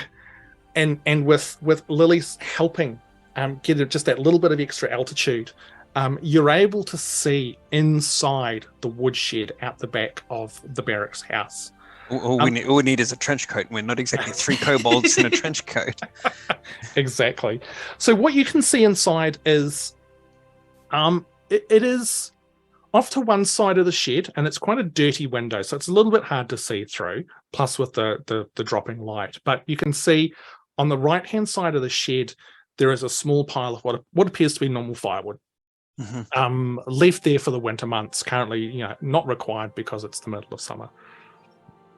On the right, on the opposite side, you can see glowing in the darkness 2 pieces of very, very small wood. Like we're talking like, this sort of big, very small logs. The wood itself is a very sort of pale white. And the glow that it gives off is not very strong at all. Like it's not like, oh my God, my eyes. It's just enough to recognize that, yeah, okay, no, that wood is glowing slightly. And you can sort of see, bark and a little bit of kindling sort of strewn about it is inside there as well. But it appears to be that's the only wood that you're looking for. Okay, in a hushed tone, I sort of whisper this down to Lily what I'm seeing. I feel like there should be more than that. Yeah, me too. I mean, yeah. They said it was like lots, and that's 2 pieces. Yeah. There's a lock on the door. Maybe there's another way in. No, and Griff can't see anyone inside home. No, it's small enough where it's very obvious that you can't see anything else in there. Okay. Like it's obvious that there's no one else around. Okay. Nice. And did we go through? Did we go past the door to this? Did it look like it was locked? And or we haven't made it round to where the door is yet. So the shed. Yeah. Yeah. No, the shed's got a small padlock on it. Oh, okay. The shed door has got a small padlock on it. Yeah. Griff will sort of climb back down. Will Lil Berry have made it down to them by that point? She was like sneaking on tiptoes behind trees, towards them. As you guys are doing that, you and Tommy will have at this stage like made your way down there, and you'll get there just in time to see Griff climbing back down. What did you see? Anything? There's there's dust. There's not a lot in there, but there's 2 pieces of wood that glows, so that might be the moonwood, I'm thinking. Yeah, that's moonwood for sure, but There's only 2 very little bits. there should be more than that. Maybe it's like covered up or something. Can we get it? Is it I don't know. There wasn't much of anything else. I mean, it's locked. I don't know if we can get in or not, but from what I could see up in the window, there wasn't much. But sure, I guess I'm cool. Yeah. And Griff tries to.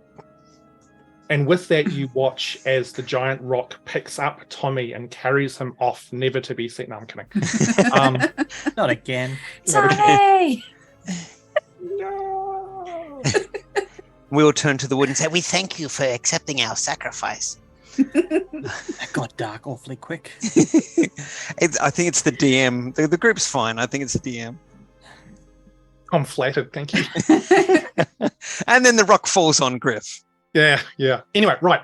So you have discovered that there is only 2 small pieces of wood left in the shed. The shed, however, is locked. Tommy has seen that the mayor seems to be quite upset, although he's unable to fully understand exactly what's being said inside. And Lil Berry has pissed off a grasshopper.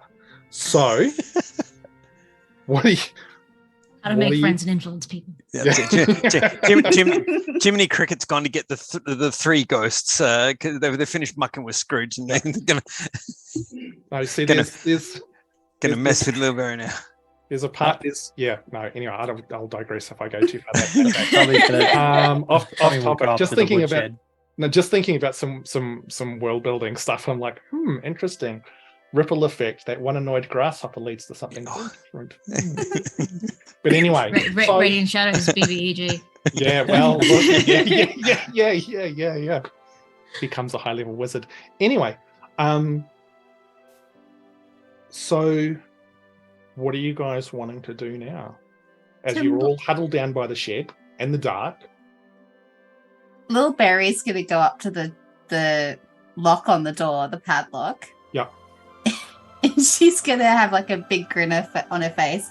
She's going to pull a pin out of her hat and say, "My dad's told me stories about people that can open locks with pins.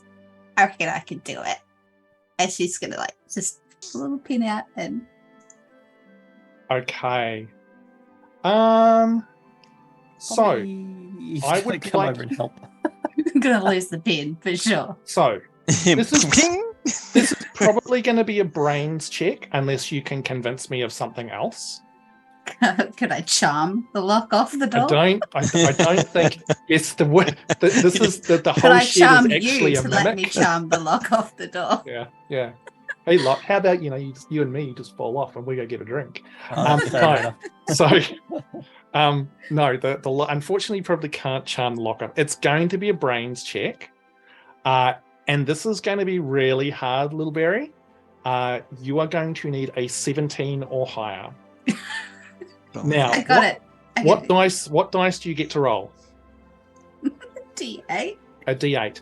So Yeah. for those one thing that we haven't talked about is exploding dice. So whenever you roll your dice, if you roll the maximum number on that dice, you get to roll it again and add that total. And if you roll the maximum, you get to roll it again, on and on and on. So there is always the chance that even with a small dice, you can pull off miraculous things. You also get to add adversity tokens to any check that you make. And the rest of you can also get involved with this as well. If you want to if you can explain how you could potentially help Lil Berry with her first ever lockpicking attempt of her life, to try and get her to the 17, this can happen. Tommy's going to guide her a little bit and say, no, you need to wiggle it in such a way you try to get the little bungs and so forth that are inside the lock. Well, let's have Lil Berry roll a dice first, because this all might become null. This all might be moot. Yeah. If you It spend, sorry, It was a 2. It was a 2. Yeah. Okay. Yeah. Look. So Lil Berry, how do you fail? Oh, I'm trying to get the pin in just the right way, and as I'm holding it like that, I go to stick the pin in, and I stick it in my thumb, and I'm like, ah, and drop the pin, and I lose it. You guys, you do get an adversity token for this. I get so 2. You get I 2. get Excellent. 2. So you guys watch as, unfortunately, Lil Berry's efforts result as you watch the blood well up quickly on your little fairy otter thumb. Oh, no. My paw. Oh, poor you. Was there another way I in? reach into my backpack, like, on the back of my chair. I pull it around and I reach into it and I grab like a bit of bandage and I wrap it around her paw where she's stuck herself. Aww. Oh, Okay. thank you. And I tie it off and I'm like, if we're gonna be sneaky, we can't leave blood droplets. Good point. Was there a window to this place, or that was Yes. locked Yeah, up too? There was. that's what we stared into. Did you try opening it? Open. Ooh. No, you guys didn't. I was try just gonna opening go it. No, around no. and see if there was another way in. Before we try that. yeah. I 'Cause didn't. me I getting didn't. in that window is gonna be a bitch. Yeah, I didn't think to open it because when Haim described it was up high and it was a small window. So in my head, all I had was it was a small single pane window, Mm. not an open window or anything like that. So That said, Griff. you're a gnome. You Yeah. probably fit. So Griff. Yeah. Do you think it would be a window that could be opened? In my vast experience in shed building and window painting, I honestly, with the sheds that I've seen, if it's a small window in a shed, just in like Heath's experience, I would have said it was just a totally openable large window. No, no, I would like In all of not my wanting to destroy I'd the waste narrative, time. but I would say it would be a small single pane window in a shed for light, and that'd be about it. Okay. So it is a small single pane window just to allow a little bit of light inside. No ventilation in that shed at all. Yeah, I'm like, there is a whole bunch of shedish things that you have to now have the door open for. Okay. I'm gonna push my way around, check out around the yeah, just see if someone's dug under, or like if there's a break in whatever the shed's made of. I'm assuming it's not color bond, so you know, is it In for loose panels. yeah, did they buy it at Aldi or did they buy it at Bunnings or Stratco? Like, yeah. No. Look, no, that's brilliant. That's absolutely brilliant. So It's an IKEA shed. And they've left the Allen key laying next to it. Yeah. Oh no, they've just done that one thing slightly wrong. So if you just touch the wrong panel, the whole thing falls to pieces. So To disconnect your Nuskavulin shed. So, oh sweet Lord. So Lily, what check do you think would be appropriate for this? Like, how are you going to go about doing this potentially? I think this would probably be brains. Like I'm searching and I'm looking and I'm trying to figure out if there's a weak point or like. Yeah, that sounds about right. Yep. I printed out some of the pages, but it's not fit to page. So Yeah. I've like lost the like the back end of the paragraph is just gone. I'm like, how adept they are at their problems are. I literally have 3 copies of the PDF open at the core parts on my window so that I can try and reference the stuff. So no, I think brains is the most appropriate. I think searching for this. Understanding problems, school, quickly they are to solve academic problems. Flight is the other one I was thinking maybe. Like, because like getting in is also kind of getting out. But honestly, I think it's probably brains. Okay, so make a brains roll. It's not terribly hard to have a look to see if there is any kind of weakness in the shed. So let's say what dice are you rolling for your brains? This is an 8. An 8, 2 or higher. If I roll a 3 again, I'm getting different dice.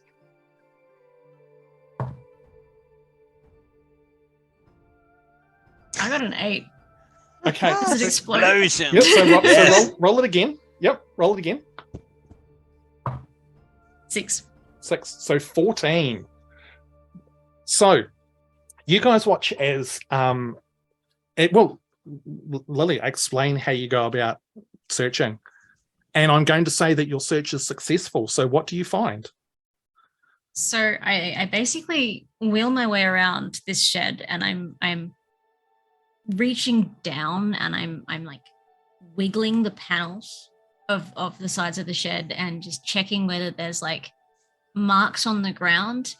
And I find I think I notice a little bit of scuffing. And so I mess about with that panel. It turns out that whole panel, one side of it is totally detached and it's just resting. And so I'm just like, okay, and I slide it and it slides just gently out of the way. And I'm like, got it. And with that, you all find a little gap to get into the barracks shed. I would like to suggest that we're at the 2-hour mark, that we have maybe a 5-10 minute break now to hydrate, refresh drinks, do all the other things that people might need to do. And then we will return back and we will see what our small group of children find inside the shed and see if they can solve the problem of the missing wood. So thanks very much. You guys are absolutely also insanely bonkers for everybody who's been throwing subs around and bits, and also the fact that we've got a whole mess of people hanging out and watching. Thank you so much, guys. It's awesome. So thank you, and we will see you back in about sort of 10 minutes-ish.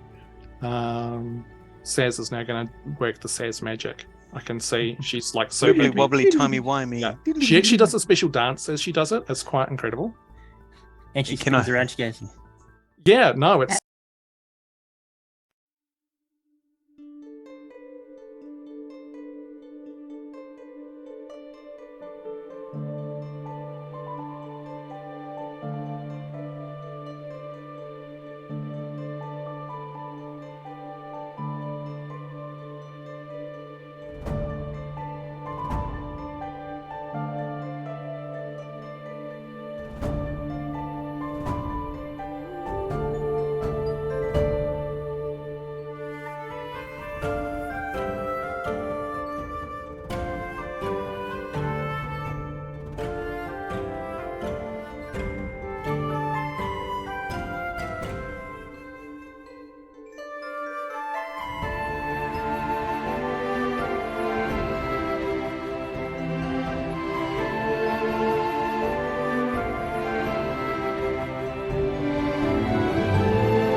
2, 3. Oh no, hold on. Hi everyone. Sorry. And so we took that long. replaced the shed. We apologise to Yeah. the farmer. Yep. We got a little bit sidetracked in various conversations, but thank you for everyone who hung around over the break. Once again, shout out to everybody who's been crazy enough to throw subs around. Thank you to all of the new people who have also jumped into the chat. There's been quite a few voices that have popped up over the course of this, so thanks everyone for coming along and checking us out. I would say we do this fortnightly at the same time, but we're about to go into Christmas where things are going to be a little bit weird, so maybe chuck a follow on if you want to, if this is vaguely entertaining, and in the new year I promise we'll get back into more of a regular kind of jam. And now Anybody that loves D&D knows scheduling is a beast. Yeah, it's the best thing about running a stream though, is that it makes people a bit more inclined to, there's a bit more of that commitment because you've got people who want to come and watch. That's my theory anyway. I don't want to spiral off anymore. So we left off our small group of children. They had decided that they were going to investigate what was happening with the moonwood, which is used for the lighting of the moonfire on Gifting Eve in the small village of Lund. They'd made their way to the home of the mayor, Eric Berrick, and his wife Betty, snuck their way down the side of the house to discover the shed out the back. Unfortunately, said shed was locked, but with a little bit of ingenuity between Griff and Lily, were able to peer through the window and saw inside that there were only 2 small pieces of the moonwood left inside. Lily then proceeded to investigate around the shed, and thanks to the awesome mechanic of exploding dice in the Kids with Bikes system, which is what we're using tonight, discovered some loose boards down the side of the shed and a space that would be big enough for someone to be able to slip inside. And that is where we will pick things up. Who's the smallest? So we've got a tiefling, we've got a deep gnome, we've got a half elf, and we've got an otterfolk. I think it might be the otterfolk going in to have a look. If the otterfolk is fine with that. There you go, Miss Popular. Yeah, I'm fine to go in. I'll have a look. I can squeeze in there. Look, it is not a problem for you. With Lily directing where you need to go, Lil Berry is able to slip between the boards, make her way inside to the small wood shed. What you find inside is pretty much exactly what you saw outside before. There are the 2 pieces of wood still down there, and just the other pile of sort of regular firewood off to one side. What would Lil Berry like to do? Well, the first thing I think I'd probably do is maybe just head to the front door and see if there's any way I can open it. Oh no, it's a padlock. Yes, correct. Okay, The so I'm same not going to padlock open that it. you stabbed yourself with. Yeah, true. Okay, so I'm not going to open that then. So I guess I'll have a look around and see if I can find any more wood that's been covered up, or maybe like some cupboards or something, or chests. So where things might be stashed or stored or something. Yeah, like where they might store stuff. Okay. Can you please make a brains roll for me, to see what you can find as you sort of fossick through the dirt and stuff. Hey, Hamish, quickly, if I may. Sure. Can I make I've just thought of something, but can I make a brains roll for my character to see if he would think of it? What is it that you're thinking of? And we'll so around on the door, you said it was bolted. Okay, is it a single padlock? A padlock. Yeah. It's a padlock. Okay, Yeah. not the.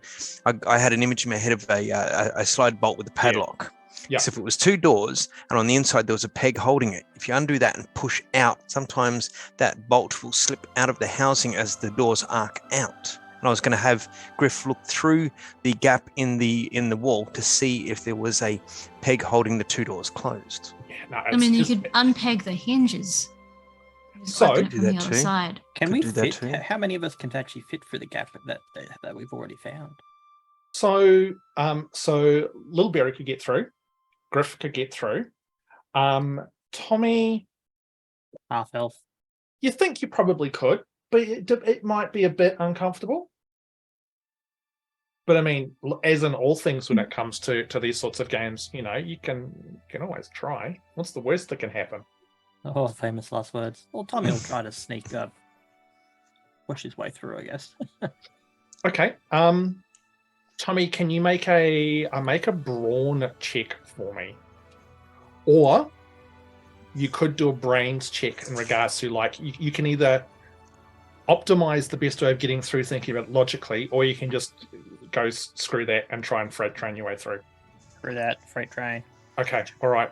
So make a brawn check. You're only going to need Rolled an a 3. It's pretty easy. 8. Rolled an 8. Rolled an 8 on a D10. D10. Cool. Yeah, no, look, you push your way through. You make a little bit of noise. Right? There's the sort of the groaning of boards as your ass gets stuck, but you manage to kind of wiggle your way through the rest of the way without making too much noise. Excuse me, I've suddenly got the burps because I drank too fast. And you also get inside. Both of you can make brains rolls to see what you can sort of find as you fossicker and have a look around inside here. Well, Lil Berry got, and I can see, got an 8, so she's big braining it. So 8 on the D8. Mhm. So roll. So your dice explodes. So you get to roll the dice again. Tommy got a 6 on an 8. I literally got another 8. So roll it again. 7. Berry. 7. Whoa. Whoa. So- 8, 6. Oof, 23. Mystery Can solved, you- guys. Let's go home. Yeah. So Yeah, you suddenly roll. We Roll. find tracks Yeah. and we wander off into the Fae. You find someone tied up in the with them, and let's see who this is. You've unlocked the meaning of life. At this point in Universe and time. everything. Yeah. At 600. 42. No. So can you are you able to potentially describe what do you think you find with something that's successful? What do you think you might find if say something had been in here? What might you find? Oh, maybe. Oh, can I say that I saw like footprints? What else? And maybe like, I don't know, like maybe like a scrap of someone's gifting outfit potentially, because they might have got it snagged on something in the Interesting. shed. Interesting thought. A Interesting. wallet thought. with their iPhoto identification. Written You- confession. You find their mobile phone unlocked with all of their Yes. contact details on there. No. a So manuscript. Exactly who the Warlock's patron is. So A manuscript. I, evil villain, insert name here. So Little Berry, you got a 23, which is essentially doing the impossible. So what you find you find some footprints, but the footprints they're small. They're definitely far smaller than Eric or Betty's feet would ever be. And it looks like it is an actual foot, not a shoe, but an actual foot, quite small. Many. It is. Small. Yeah. Dun dun dun. When you're saying small, I'm thinking like grasshopper small. not quite. So more sort of like it would be sort of halfling-ish size, like something that was really quite small. The toes. So you have this moment of clarity as you look at this. Think of the beautiful mind. It's like the universe unfolds in front of you. You see that one foot is deeper than the other, which would suggest that whoever this is walks with a little bit of a limp or something. You also find on the boards that you crawled through, there is a small piece of fabric that is being ripped off. It's not bright and colourful like everyone else is wearing in the town. In fact, it used to be probably a very basic sort of sackcloth, but you can see it's a little bit dirty. Something that someone's probably worn for a very, very long time. Not looked after particularly well. You also find on it what appears to be a small patch of like light brown, almost reddish fur. And you can see now that you look back through the gap in the door, you're pretty sure you can see footprints outside of the shed as you sort of peer back through the gap. Is there anything else that you think you find? Because you rolled a 23, which is just like bananas.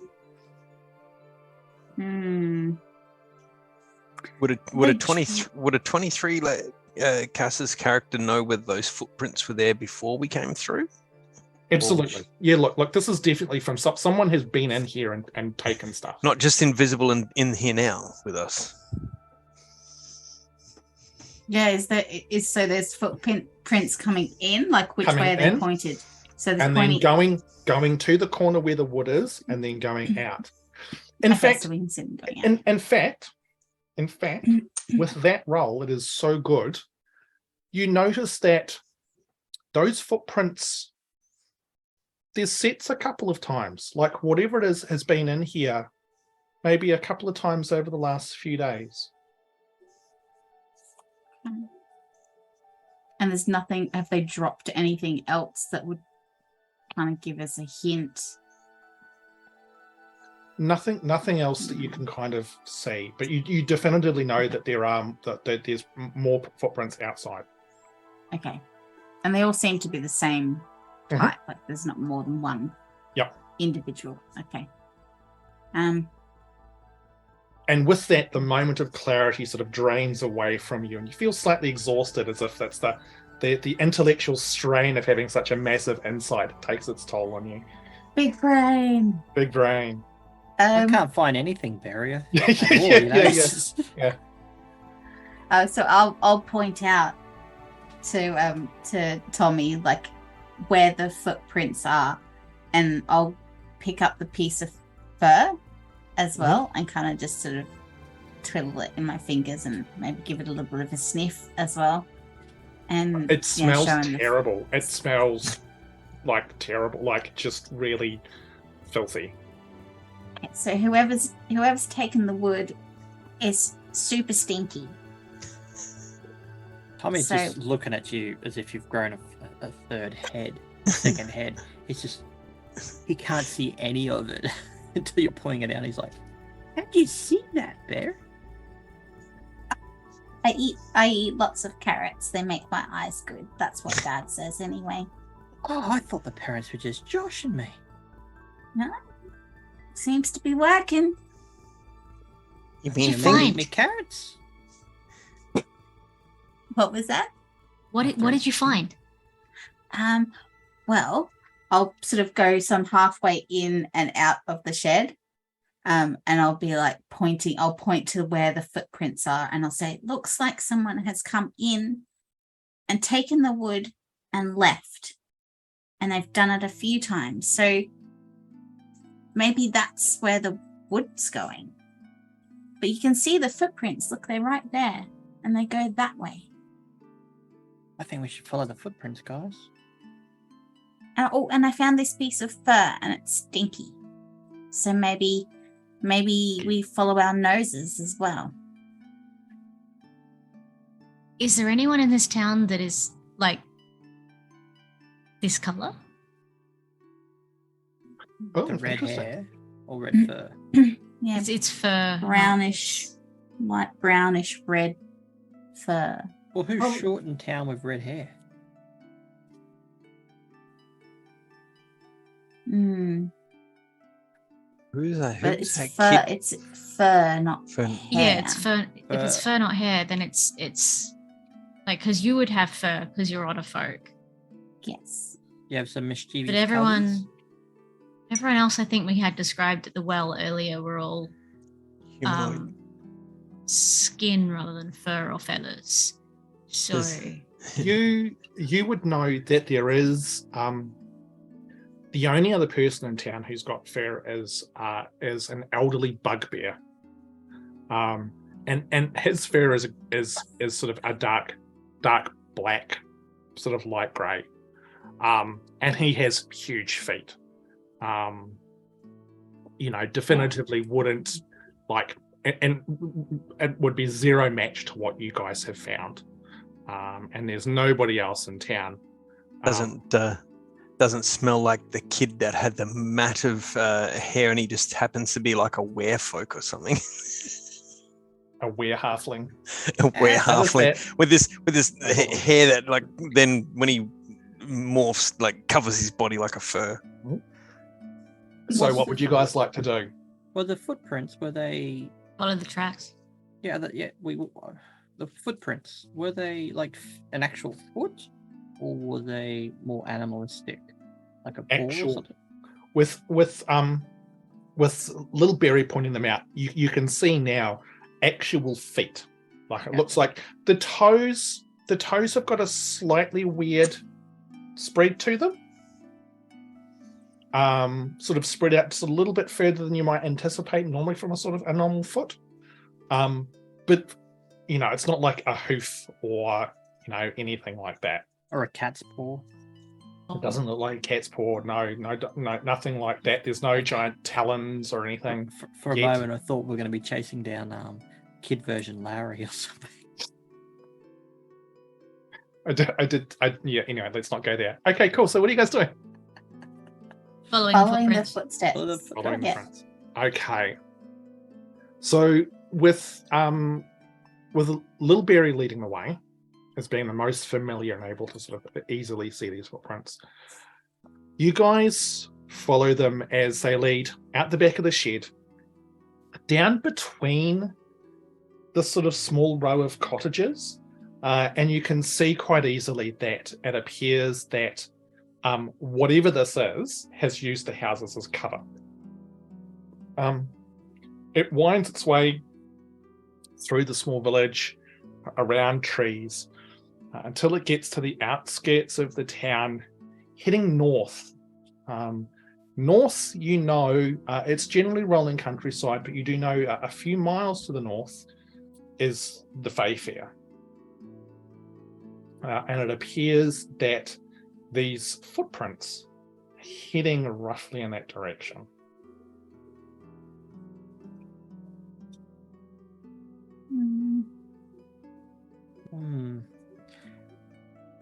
You still game, guys? I am. I don't know if we should go. Should we go into the Fae Fair?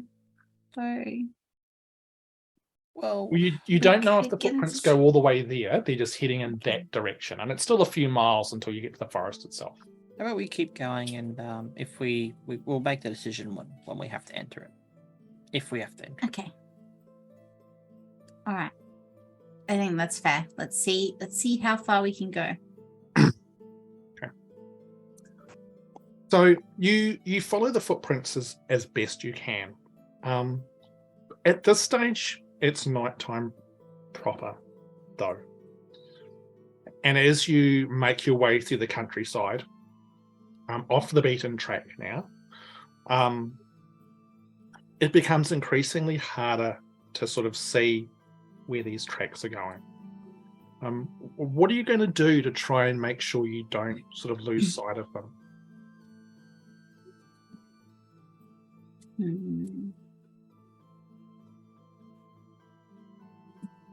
Anyone got a light at all? Yeah, as we're making our way through the houses or whatever like that, is there like any little lanterns that are lit sitting out anywhere that we can return at a later stage? I don't know. Griff, do you think there'd be any little lanterns sitting around that you could maybe pinch off a house somewhere? I definitely think there would I be. reckon on Giftmassy. Everyone's decorated their houses that's with true. plentiful lanterns, and one wouldn't be Or missed. plenty and of candles at would be least. able to be returned at a later stage without anyone raising suspicions. On the outskirts of town, there is the house that belongs to the Libble family. The Libble family is well known for the elaborate light display that they have on their house, where they use multiple lanterns and candles to make these intricate designs with all sorts of colored glass. It is very, very spectacular. But as a result, there are numerous small lanterns or candles that you could definitively, as John just said, yoink as you make your way past. We need to roll to yoink. Yoink one then. I feel like in the tradition of Radiant Shadows, we've had a roll to boop. I feel like a roll to yoink is only appropriate. What would yoink? It would definitely be charm. It would 100% be charm. So how do you mean by that? Like as in? Well, then Griff, in his rare moment of bravado, would see it and walk up to this lantern and look at it and go, "Why, hello there. Would you like to come and hang out with us for a short time?" And would yoink it. Make a charm roll. Now, everyone watch me roll 1 on a d20. 14. You got a d20 for charm. Wow, Griff the smooth talker. Who would have seen that one coming? Either that, or it'd be the you just like and you like, I'll just give it to you. Did Just you actually plus finish one? the sentence. Finish the sentence. Yeah, it was. Plus 1 was 14. So the lantern looks back at you seductively, and you're very confident. All of a sudden, it's the candlestick from Beauty and the Beast. And I actually have to remember that you guys are children. So the lantern looks back at you in a very friendly fashion, and you're absolutely convinced adventure awaits. This lantern is totally down with you absconding with it. It's dangerous to go alone. Take me. Did you say exactly? I'm about to absconce with the candle. It's a small lantern, self-contained lantern, very, very nice. Yeah. Yep. No, you yoink the lantern. Stealing Christmas ornaments. Yeah. I said I would return it. And then make your way out. So with the lantern, it is much easier to follow the footprints. Much easier to follow the footprints. With Griff now leading the way, the lantern held just above the ground so you can see where you're going. You walk for probably you make your way for probably. Maybe Tommy, being the half elf, would give it to him, and there's a bit more sort of light rather than. Well, I feel like if you've got it right down at the ground, we can see the footsteps. We're not losing our night good point. vision. That's a good point. That's a good point. Yeah. Good point. So you guys travel for approximately an hour. Well, I don't know. Have any of you been this far away from town before? Oh, but for a group of kids to go for an hour without the on board and we go home, this is amazing. I mean, we've got a mystery. Or to solve. maybe it feels like an hour to a kid, and it's been like 7.5 minutes. Like, oh, it's been forever. Are we there yet? Are we there yet? He brought the snacks. I'm bored. This wood smells funny. Lil Berry, I mean, I brought the snacks. You've got the snacks? Excellent. I have the backpack. Okay, what snacks have you got? I was about to say I've got Lifesavers blackcurrant pastilles, but I don't because it's not now. But what would All of a sudden they it's appear probably- in your hand. Look, they're too good. I've probably got like a little thing of cashews and like roasted cashews and roasted almonds and Nice. maybe like some Brazil nuts, which are probably not called Brazil nuts. They're probably called like Lund nuts. I don't know. Is it Paldon? Paldorn, yep. Are they Paldon nuts? I don't know. Yeah, cool. They are now. Congratulations. You have just invented Paldor nuts. Wow. God, someone didn't say they're from an area called D's. So Griff drops Sorry, dead. I feel like I What was channeling Promethean for a second there. Sorry. So you guys make your way with Lily providing the snacks, Griff providing the light. You come to up ahead. You can see just a small group of trees. Most of this countryside is sort of fairly open, rolling landscape, and there's a small group of trees. What stands out from it, though, is that there is this very, very, faint glow coming from the base of the tree. Have we seen this particular glow before? Well, thank you for asking. This glow appears to be very, very similar to the glow that you saw inside the shed coming from the Moonwood. I think we found the Moonwood, guys. So is it a tree? Just one? So there's a tree small group of trees, and you can see kind of slightly behind it, behind one of them, there's like a glow. You can't see Okay. exactly the source of it, but you're able to deduce that it is probably from this wood. So I guess we'll sneak towards it and see if we can see what's actually there. This lantern is is it just like a single lantern with or is it the four faces have the light coming out of it? Or? It's a single beam lantern because the Libbles, like the way they had the lanterns arranged around their house was like a light show, so that there were sort of like beams of light going off all over the place. I'd hate to be their neighbours. They're not gonna miss one, I hope. So as you guys start to approach this tree, you can hear what sounds like the tapping of wood. I'm going to hide the light beam. Okay. So you quickly hide the light beam. Yeah. And you can hear the tap tap tap tap tap tap tap tap tap tap tap tap of something against wood. Is that Fred Astaire? It is. No, it's Ginger Rogers. It's the Wham. It's the Wham. Has anyone been keeping an eye out for Wham, by the way? Ooh, has anyone? No. The one thing that you do notice about that tapping sound is it's very fast. Like very, very fast. Almost unnaturally fast. Well, sneak up, I guess. Is it like whistling? Yeah. Look, it's. Would Lily know what whittling sounds like? Has she got experience with people whittling? Yeah, it's Dad's hobby. Yeah, it sounds like someone whittling at an incredibly fast speed, like unnaturally fast.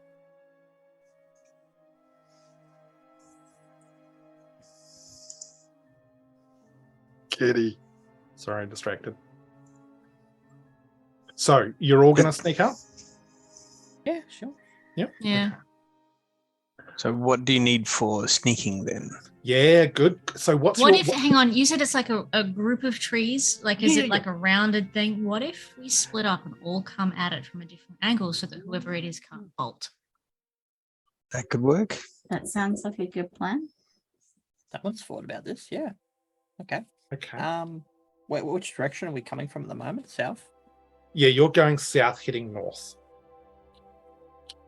And you think that the Fayfair is still, like, you can't even see Fayfair. I mean, apart from the fact it's night, even then, you know, it's far enough away where you're not close enough to be sort of within its boundaries. All right. Well, I'll take my hand up to come from the north side. All right. Furthest to go. I'll take it from the east. I don't mind coming from the north. That's fine. I will come from the west and make sure that I don't get wet. Okay. The north is the furthest way, so I'd have to come all the way around. That's Yep. what I suggested myself. So what I would like you to do, because you guys have come up with a plan to do this, you can make a brains roll. Now you have a choice. This is another mechanic within Kids on Bikes. Because you've made a plan, you can choose to choose to roll, or you can choose to take half of your brains dice. So if you've got a D8, you can just say, I'm going to default to a 4. Now, to give you some context for what you need to actually roll, so you can make a more educated guess, what does everybody have for their brains dice? 8. D8. All right, so it sounds like everybody's got a D8. Okay.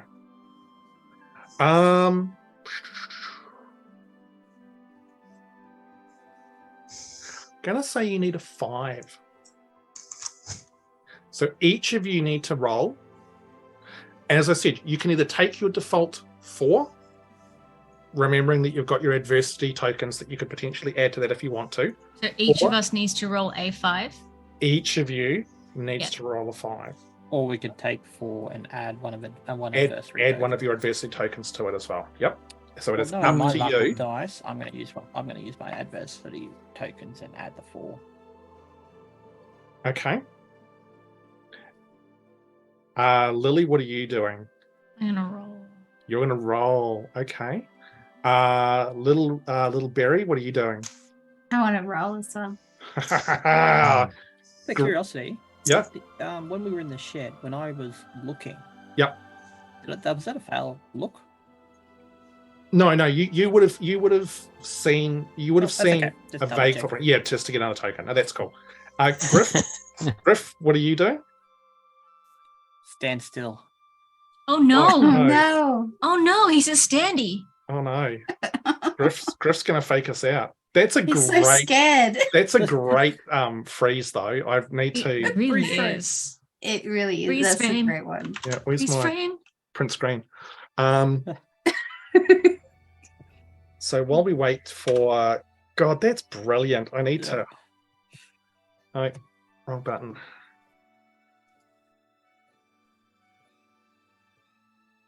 Wrong button.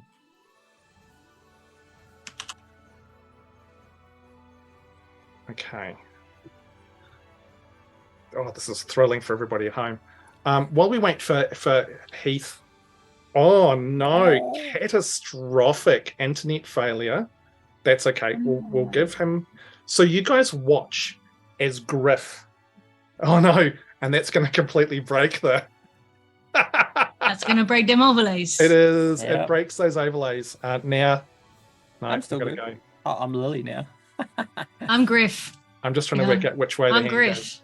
All right, it'll be there. Hi. Hey, Cass, if we organise this properly, we can have like one half of each of our heads showing the overlay. Not sure if I can quite finagle that properly. My head's twice the size of yours. That's because you got a big brain. It is. It's too hard to do because the delay between the actual stream and what's on there is messing Yeah, up. it's really Hey, difficult to work out. Saz, when Heath gets back, is everything going to unbreak or? Who Saz has gone unsure. That's okay.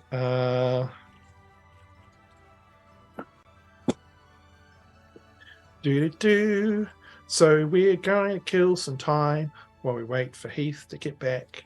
And I'm going to sing a bad Squeezed. song. Do. Yeah, for sure. Look, we're going to take a break so that we can unbreak the universe. And when we get back, we're going to find out what's going on behind that tree. So we'll see you guys soon.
we back now? We're back now. Hi, everybody. Meeples and Dragons make these amazing tankards, steins, things. It's getting late. My brain's dying. Meeplesanddragons.com.au. Go to their website. Order Buy one. all the things. Crash us again. Absolutely. So this one's a DM one, which you can't see because of lights. He's only selling this because Saz fixed it. So where did we leave off? That's right. You guys were all sneaking up on the wood, and you all. So I think we were up to Griff. Wasn't sure if Griff was rolling or if Griff was just taking the 4 and then looking at adding some adversity tokens. And until I thought it might have been my fault that all of that tech issue happened, I think I was going to say the 4 plus the token. But since it wasn't my fault, no, we'll do 4 plus the token. We'll keep it moving along because. Okay, putting back one of the tokens into this, so it leaves me with them. Awesome. So what I need then is Lily. That's a really good idea. And Lil Berry to please make your rolls, with the target being 5 or higher, and you can add adversity tokens. And I will also remind Tommy and Griff, you can add adversity tokens to their rolls as well. Pre or post result? Post result. Okay, cool. Yep. Don't think I've got any left. Okay, so rolls of dice. Okay, so it's good that I failed that lock picking because I rolled a 3, so I'll add the 2 adversity tokens. Okay, outstanding. And Lily? Rolled a 6. Nice, excellent. So the 4 of you huddle up, formulate your plan, and then scatter into the night, moving around this tree and this small glow. You each then start to approach from different directions, and this is what you see.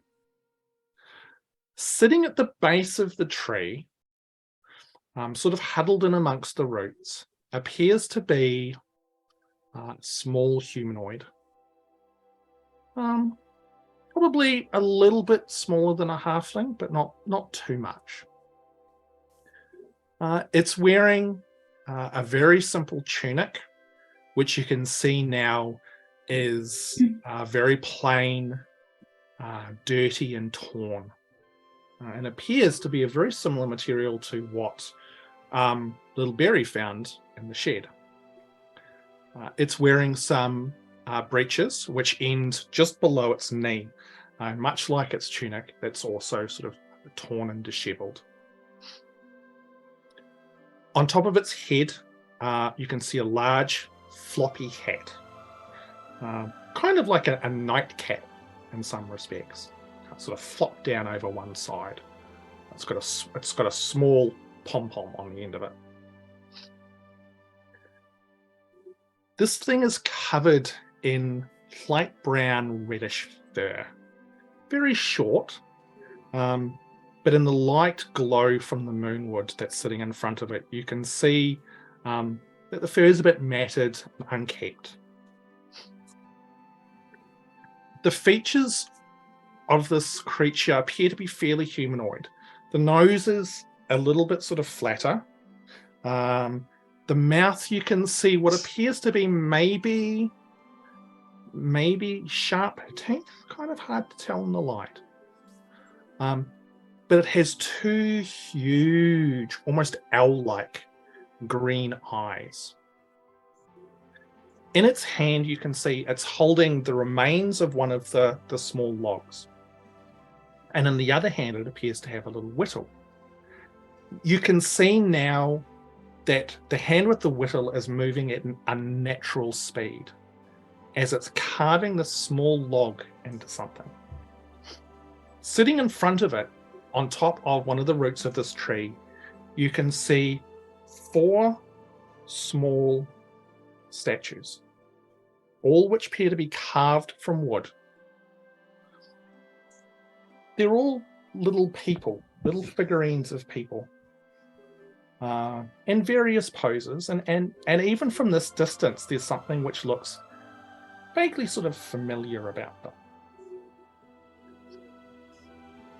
It seems whatever this thing is very, very focused on its job, and hasn't appeared to notice any of you as its hand continues to whittle away at the piece of wood in front of it.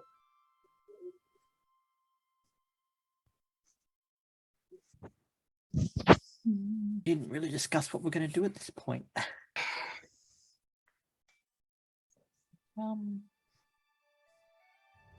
Can I see the others at this point as we get in closer? Can I see the others on the other sides? You dark vision, don't you? Yeah. Tiefling? Yeah. I'm not Go on. currently playing a tiefling, except like in this game, so I'm not remembering. Brainfuck, pretty yes. sure they got I that. think Yeah, so. pretty sure. Yeah, of course they do. Of course they do. So yes, you can just make out the shapes of the others as they're sort of sneaking towards this small creature. I mean, you say of course they do, but did you know cats don't have dark vision in D&D 5? I know. We had a big debate about that in our home game. Just like, what the... Because someone changed into a cat. I'm like, you're blind. Sorry, it's too dark. So like, hold on. That's... Anyway. So what are you guys doing? If I can see the others, I'm going to signal them to go in. Okay. Half elf Half-elf, that's dark vision. Otterfolk don't. Griff will. So Who? Griff. I almost said something else. So Griff and Tommy would be able to see Lily gesturing. Lil Berry, you got no clue. I'm just leaning up against a tree, just listening. Okay. Yeah, I'll nod towards Lily and start moving in. Okay. So you guys, so what's your plan? As you get closer and closer, you can tell that this creature appears to be like laser focused on the job at hand. Pounce him. Sorry? Pounce. You're going to try and jump on them? Yeah. Okay. Like What actually about... physically Oh, jump no. on them. Just tackle him. I was planning to like talk, but I guess if you go first, then I'm not going to do that. Well, we didn't depends talk what you about it just beforehand, was- so we didn't Okay. talk about All right. this. So let's see how It's this always a is gonna freaking play out. menace. So Griff, what are you doing? This is interesting because I was kind of wondering, like, if this thing's small than the rest of us, like grabbing it so it doesn't get away. I thought, oh, is that a bad thing to do? But obviously, a few more than just Griff had a flight of fancy on it. If Griff sees Tommy go to pounce to grab this thing so it doesn't get away, I guess he will come to the aid of Tommy to try and help hold this thing, because Griff knows we need the moonwood. This thing's presumably taken it. We don't want it to run away. Let's without hurting it, of course. Let's grab it. So how close is Lily going to get before she tries to communicate? probably on the edge of whatever light that the moonwood is Okay. spilling. So like if he's sitting, or if this creature is sitting in a puddle of light, as I get to the edge of that light where I would be visible, I would be like, "What you making?" Okay. Tommy, like how are you approaching? Like are you just kind of going to get close and then like mad dash? You trying to sneak right up? What are you? Because I'm just trying to work out sort of a potential timing window here. That's all right. He would be sneaking up as close as he can get, and so he can just get so close enough that he just jumps and grabs them. Okay. Because So- the way Tommy views it is that he overheard a few things and he's a little bit concerned. Okay, all right. So the way I envisage it playing out, and this also comes up to you guys, so absolutely say if this is not how you envisage it, is that Lily would probably ask the question a little bit before Tommy would be close enough to be able to kind of leap. Does that sound about right to you guys? Fair enough. That's plausible. 100% Because blocks. I don't If, actually if enter he's the going to light. keep sneaking until he's close enough, then yeah, it probably would, wouldn't it? Okay. And if So- if Tommy hadn't said, like, if Griff thought, we got to grab it, and Tommy is thinking the same thing, hasn't done it, and we're closing in, then it's completely plausible that Lily would speak before Tommy, and then Okay. Griff would move. Okay. So with that, Lily, you can see the two boys sneaking in, sort of in a pincer move at this stage. And what was it again that you said? What you making? This the whittling stops, and it spins around super fast, and you can see straight away that this little creature is slightly misshapen. It's got one shoulder slightly higher than the other. It's probably got a very slight sort of hunch to it, and it looks around with you, and you again, like, you can see just how huge this thing's eyes are. It's almost disconcertingly large. You can see that it does indeed have sharp little teeth, but they're just that. They're very little. They aren't like giant, gnashing fangs or anything like that. As it spins around, you can see it's got a little chisel in one hand, and you can now see round its middle, it's got a belt. And on its belt, there are a bunch of woodworking tools, which all jangle and rattle as it suddenly spins to face you. It half holds the chisel up, almost sort of defensively. And in the other hand, you can see now that this piece of moonwood that it's chiseling, it is already halfway in the form of what looks to be another little figurine. As it does that, there's sort of this stalemate between the two of you. It doesn't respond. You can see it staring at you. Tommy and Griff, you can see its attention is fully 100% on Lily now. Are you guys still going to go through with your plan? I would pause. Griff's faltered a little bit. Try to stay still, and let's just see. Trying to be concealed enough so don't move, so we don't get seen, but still prepare ourselves to leap if have to. I don't know how close we would be. The whole sort of, I can't remember. You'd probably what be plan about with this. What part of the plan was this? You'd be about 10 feet away at this stage, just on the edge of the light, because the light from the moonwood isn't very big. It's only a very gentle glow. This little creature sort of backs up against the tree, holding the chisel out defensively as it looks at you, and its head goes to one side, and it says something, but it's a language you don't understand.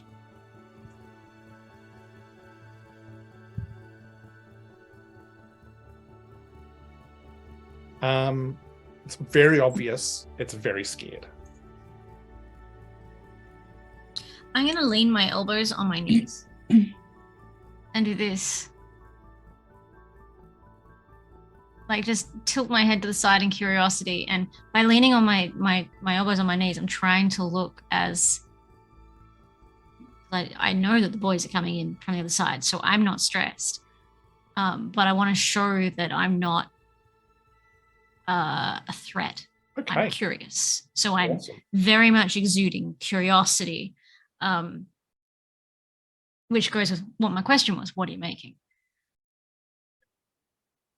Can you And make I might just say hi. okay. Can you make a charm roll Oh no. for me? I'm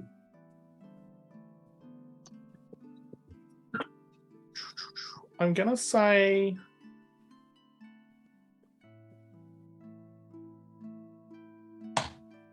you're gonna need a 7 for this. I'm not What if- going to make it. What's the I can dice tell you you've got? straight up. It's a 4. It's a 4. I've got your, 2 adversities. Your dice could explode. This is on you, John. My meeples. No. It's the Meeple's dice. Yep. It's My all- meeples dice. I was going to tackle it. You wanted to talk. Oh no, that's a 1. Oh That's a no. 1. Okay. What score do you need? I need a 7. You got 6 adversary points, surely. No, according to my braid, I've got 2.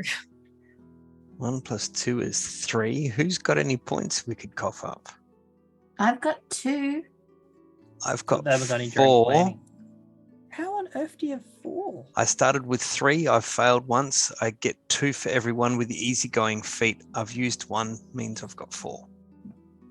So, there is a way that you guys could get to 7 using your adversity points, but I would need you to describe how you go about doing that.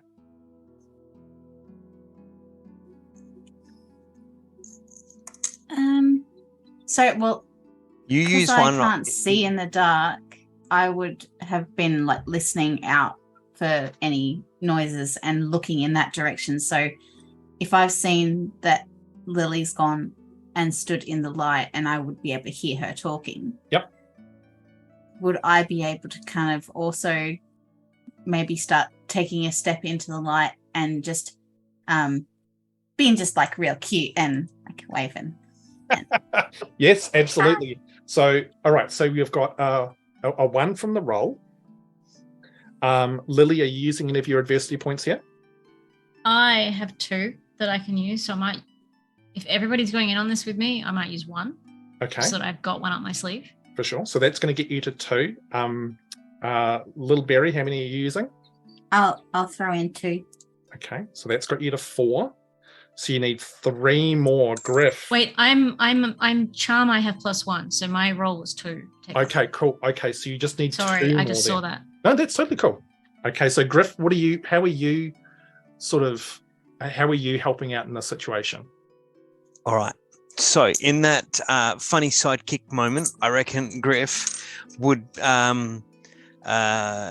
perhaps he has frozen in place, waiting to find out what's going to happen, and is kind of getting a little bit of a cramp in his foot and tries to lift it up to shake, puts it back down on a stick. It moves. He tumbles to the side, falls into view, has dirt go on his face. He sneezes and he goes, "Hi."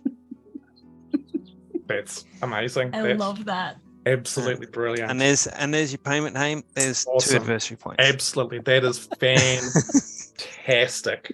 So as Griff tumbles in and Lil Berry emerges from the shadows, you can see this creature, like its head sort of trying to look everywhere all at once.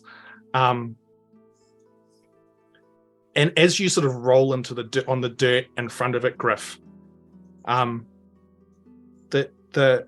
whittle, the little chisel in its hand sort of drops a bit, and it's like,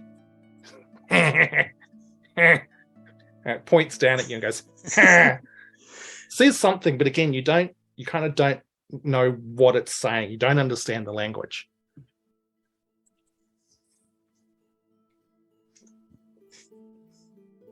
Do any of us know what the language is? Do we recognize it? Like- Ooh, interesting. Cast comprehend languages. Yeah. You could make a brain roll. Anyone Yeah. who wants to see if they I can. want to see if I can figure it out. Yeah, I'll go. Yeah, I would go too. Yeah. You know. Yeah, no. You know. Load. Ready. Another one. Got exploding one. 8. 6. So you got an 8. So keep rolling, John. 7. 6, 7. 8 again. Okay. Oh. Big brain, big brain. 8 again. Ah! Someone I like has the these think dice. happening.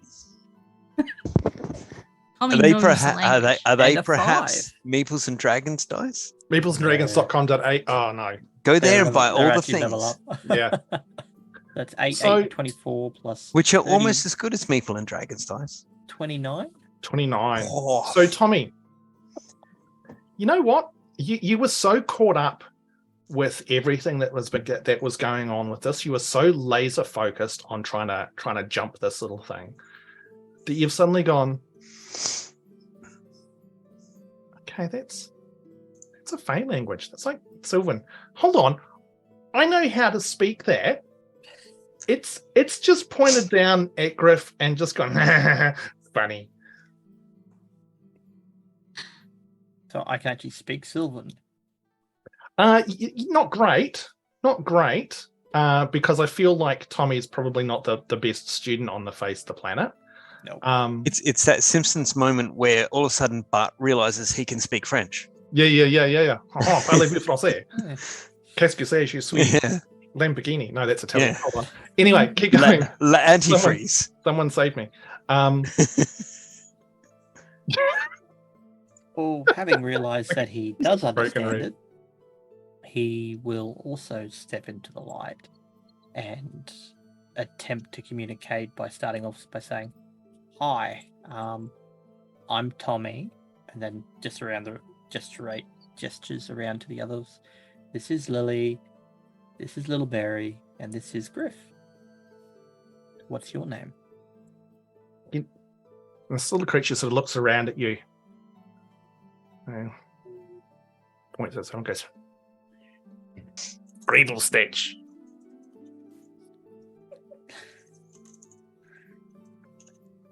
Okay. What are you making, Greeble Stitch? Oh, you can sort of see it thinking. It's become apparent that maybe its language skills aren't maybe great, but holds its thing and goes, present. What did you say? Present. Is Tommy translating for us? Or are we all just standing there going, wait, what? Yeah. Tommy can speak this mysterious language. Yeah.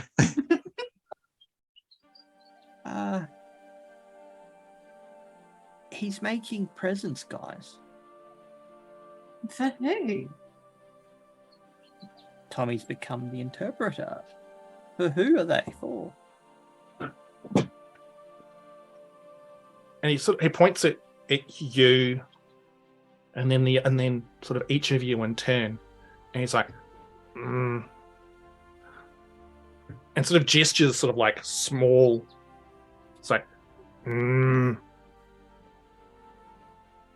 children, presents, children, Presents for the Greeble children, Stitch. for the children in the town. Town. Yeah, his children or like us children? Children like us. Children. Yeah. You. Children. Town. Okay. Why is he stealing? Guys, I don't know what to do. Can you ask him why he took the wood?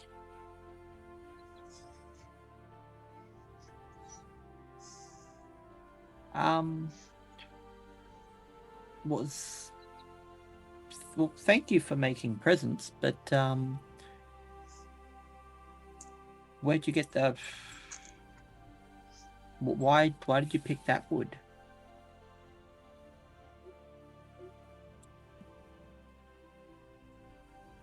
Puts the chisel, like he hangs it on his belt, and he puts the half finished figurine on the thing. And he goes to the small row, and he picks one up. And he shows it to you. He's like, puts it on the ground, and when he shows it up, like the craftsmanship, it doesn't look like anybody specific, but it looks sort of vaguely like maybe one of the other kids in town. But the carving is exceptional. Like, it is remarkably good. And he puts it on sort of the ground in front of you. He goes, points at the tree behind and goes, and points at that one and goes, touches the head of it.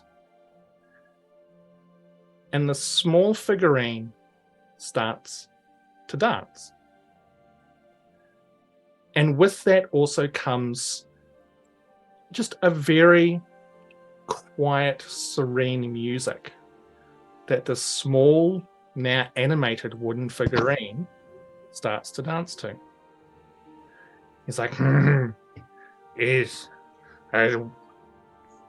Points to the tree and goes, and then points to one of the remaining logs sort of down by the side. You can see and goes,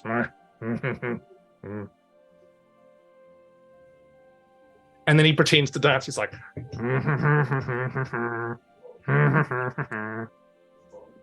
and he touches the head of the little figurine again. And it stops.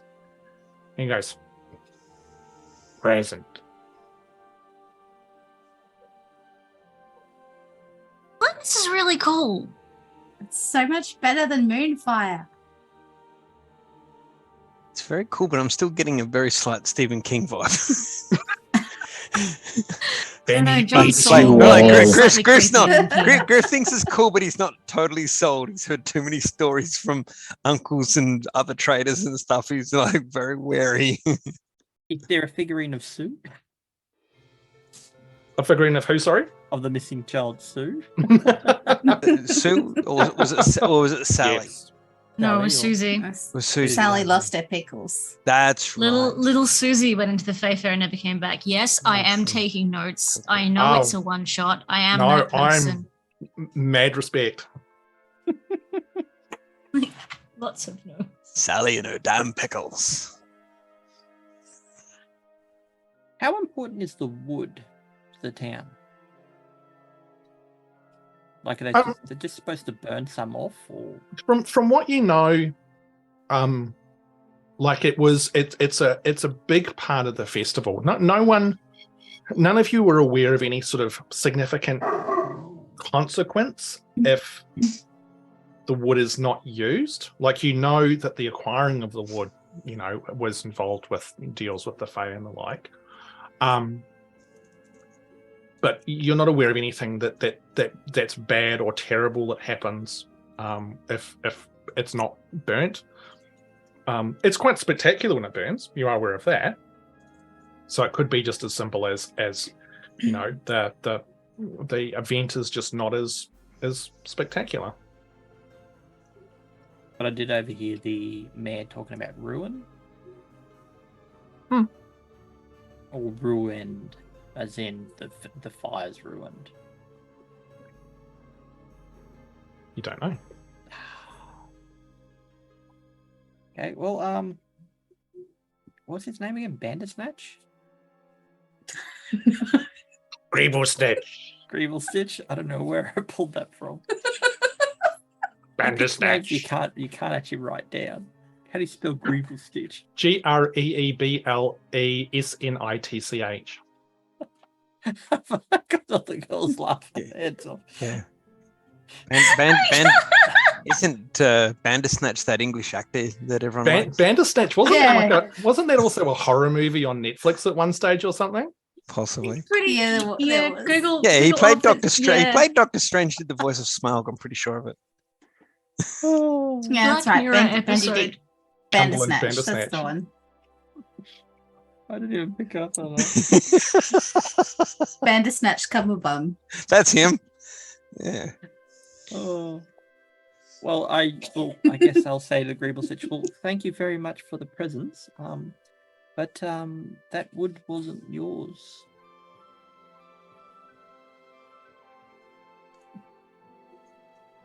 He picks up the figure and goes, present? And you can sort of see he sort of looks. Oh, don't be sad. Can I reach down? Can I reach one of the figures and just see if I press it? Does it do the same magic thing? He watches you, and as you touch the top of the head, yep, this one also starts dancing. And again, the very soft, gentle music accompanies it as well. So I'm gonna say that this is way better than watching a fire burn. Like, fire seems really wasteful by comparison. Yeah. Yeah, I like hella these bit. presents better. Is there something that the fire is meant to do in this town? Like, is it a I think it's warding just off bad it was like spirits? the main event. It's just pretty. I think it's just pretty, isn't it? I think this is kind of prettier. Yeah. You can see the Greeble snitches like watching each of you as you're talking. Obviously, like sort of focusing, trying to sort of concentrate and trying to understand what you're saying. Obviously, having no idea. Well, guys, what am I telling him? Them. Thank you. I think thank yous are good. Yeah. Can we take one now? And thank you. I do that. I say that to him. Good. He goes, walks around sort of the side of the tree and comes back with a little sack, which he opens up onto the ground, and probably another dozen of these little figurines scatter onto the earth. And he points down at them and goes, presents. Would you like me to hand them out to them? To the kids? Kids. Everyone, presents. Give. Would you like to join us? Well, no. No. Right. Well, he says we can take the sack of them. Is there any leftover wood where he's been whittling? There's probably another 4 or 5 small logs there. Ask if he's finished with the logs. He's like, no. Presents. Everyone. And he points sort of at the pile and picks up the half-finished one and unhooks the little whittle from his belt. Just, finish, mothers. Presents. How do we know who to give them to? Is it random, or are they specific to people? I think he's making them for all the children. So Yeah, I'm assuming, Tommy, you'll just sort of translate. I'm through. literally just translating back and yeah. forth. So the Gribble Stitch goes, every child, every children. Guess.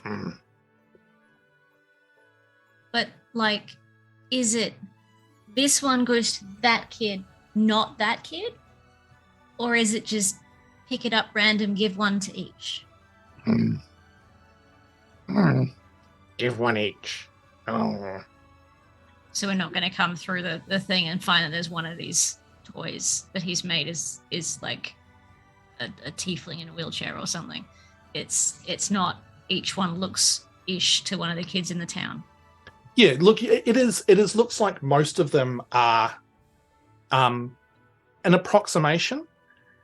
But when you do dig through, there is one that looks just like Lily. It's not perfect, but it is definitely close enough. Holy crumbs. He picks that one up and he's like, and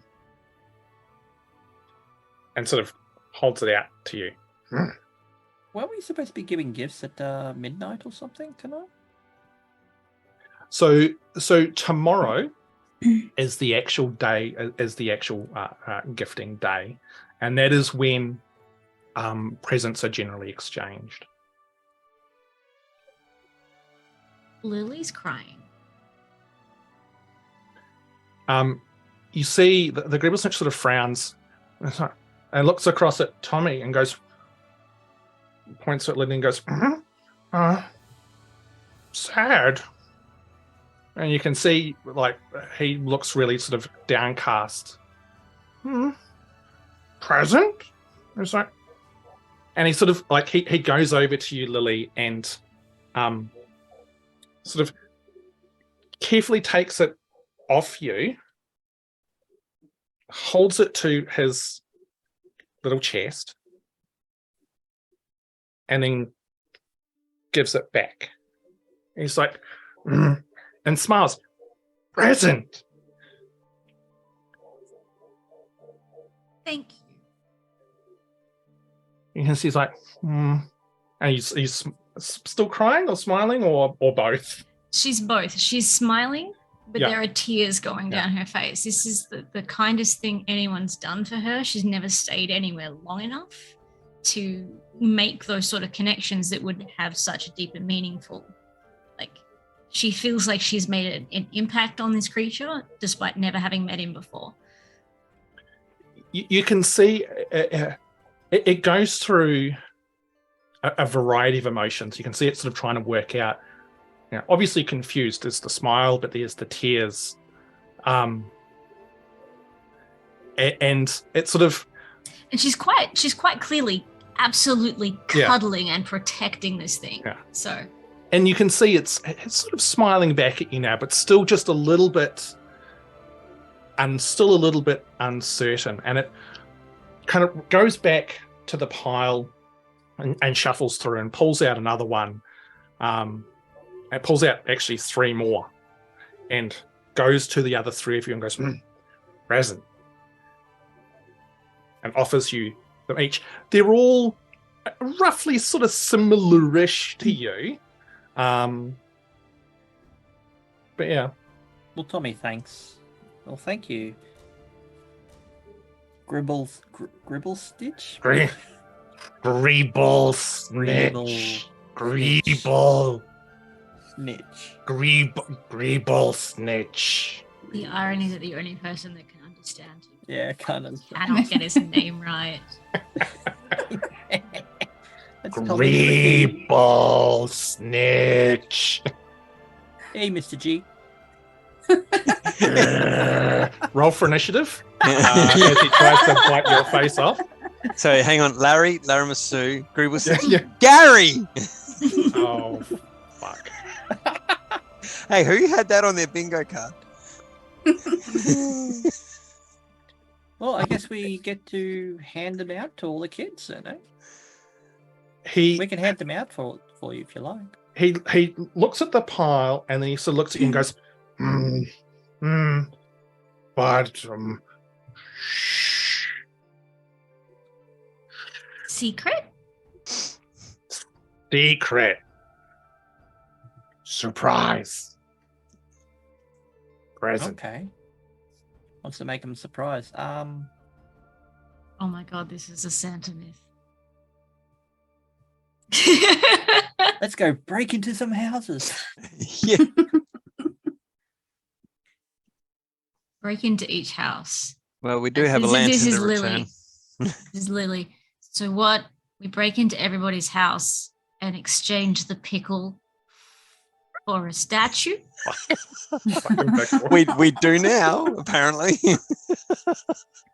We have enough time. It's 4 of us. Santa can do it in one night. We can. Remember, as well. it's not a big village. Like, there's probably maybe 24 kids here. And some of them, there's going to be 2 or 3 in a family. So There's 24 kids and there's already 4 of us out here. Then there's only 20 left. What's the weather like? It's quite warm. it's a lovely, balmy summer's evening.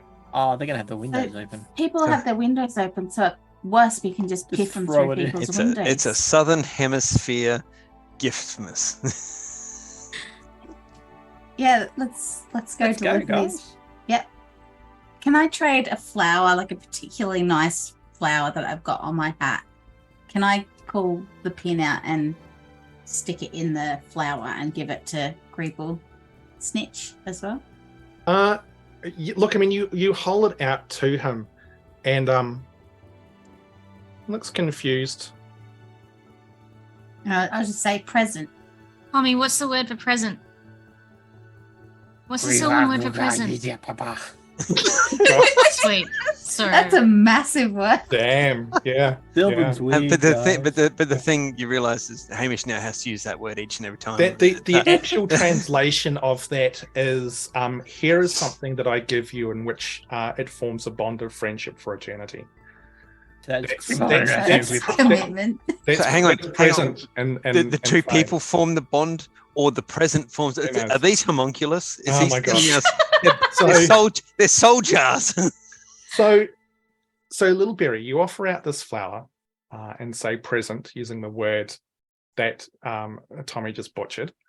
I am gonna go through my backpack. Yep. He takes it off you, and you can see gives it a small sniff. It was on your hat, wasn't it? Yeah, it's pinned to my hat. He pins it to his big floppy hat. And when he turns back to you, you can see large tears rolling down his face. And he's just like, present. Oh, he's so cute. So I have that cotton spool in my backpack. I'm gonna gift him the cotton spool because I feel like it could probably help, and he could like use it to tie things and hang them. So you give him this gift, and as he takes it from you, you can see the grin, the smile that he had from Lil Berry, just gets bigger, and the tears are now flowing freely from the Greeble Snitch. As he takes it and he holds it close, and he's got a little pouch, and he opens up the pouch and he puts it there, and there's just like the fur around his eyes is now just wet from these tears coming from these giant green eyes. He goes, finish figure. So for the sake of expediency, because I'm conscious of time, the rest of your evening is spent firstly watching the Greeble Snitch finish off 3 more of these figurines. The deftness and skill that he uses is remarkable. His hand is a blur as he carves these small figurines. Once they're all done, he puts them into this little sack that he's got. He hands it to Tommy. And then he goes back with you to the outskirts of the village. When he gets to the outskirts of the village, he stops and just sort of turns to you first, Tommy, and goes,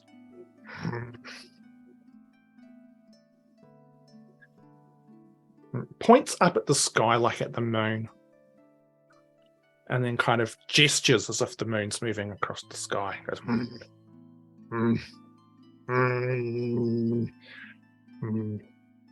back. Same time. More moon. Same time. Same time next month. Next No. gift giving. Next gift giving. Oh, it's going to come back next year, guys. Awesome. Do you want us to help again? Yeah. Seems super enthusiastic. With that, he then goes and scurries up one of the taller trees, quite deftly. So he's sort of got a vantage point where he can sort of look down, and then watches as the 4 of you proceed to spend the rest of the evening breaking and entering, finding various ways of sneaking these figurines into the town. Now, would we kind of recognize who all of them are? There is a rough semblance where you probably got a good enough feel. Yeah. Okay. Yeah. Cool. So Minnie's just got these massive bangs. yeah. I think this is Minnie, guys. It probably takes you. It probably doesn't take you that long. Again, it's a small town. You have to wait a little bit later until maybe a few people are sleeping and stuff. You all eventually, however, finish this off. Return to your own homes where each of you gets a stern talking to from your parents because you have been gone for a lengthy period of time, and there has been some worry and consternation about where you have been. Wanted me to make friends. It's okay, Mum. It was just this guy in a van with his candy. It was great. Wait, what? The I next wasn't getting into trouble, honest. I didn't do anything. And then, going to try to sneak out again later with a cup of milk and cookies. See if I can get them to Gribble Stitch. Where are you going to leave them? Near where he scurried up the tree. Okay, absolutely. So you do that. Lil Berry, you doing anything? Are you just heading home, getting a talking to from your parents? Yeah, I will just accept the talking to because I'm not going to tell my dad anything about what I've been doing. That's my little secret. Okay. You all eventually stumble into bed and fall asleep. The next morning rolls around, and when you all wake up, you can you can hear squeals throughout the village. And when you all sort of emerge out from your various houses, you can see these children running around holding these little carved wooden figurines, exclaiming with joy to each other. And you can see they each they'll get together and they'll compare them and put them on the ground, and they'll touch their heads, and the little figurines will dance. And each dance is a little bit different. Each tune is a little bit different. Each one is very unique for each child. And there is just this real sense of joy throughout the entire village as they have discovered these new toys. Again, I'm conscious of the time. Is there anything that the four of you want to do on the day of the gifting itself? I want to suss out what the adults think. Okay. The adults. I want to sneak around and listen. Yeah, for sure. Adults think, because they're all eventually going to figure out that none of them did it. Yeah, and I think they'll realise that what these things are made of as well, and realise that that's where this missing wood has gone, perhaps. There is a fair amount of debate amongst the adults to start off with.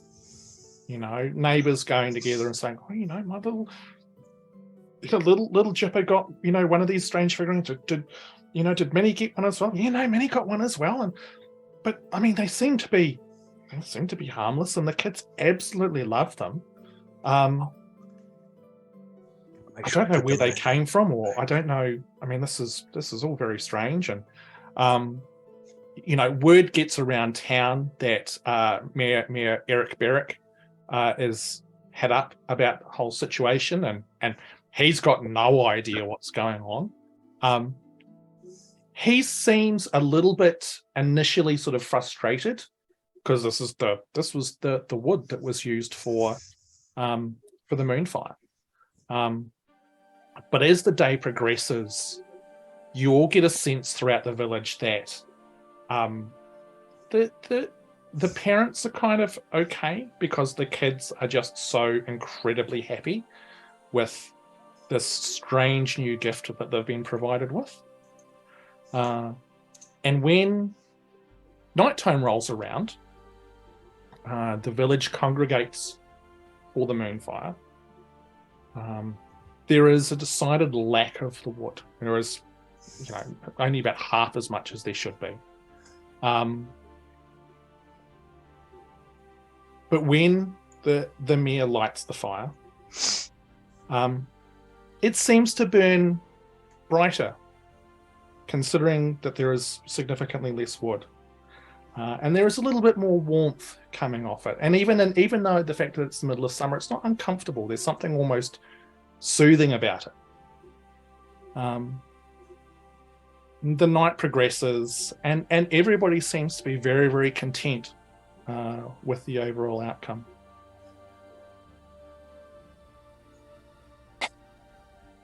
I'm dying to know what John's laughing about. Yeah, John's. What? It's not about the amount of wood, it's how to use it.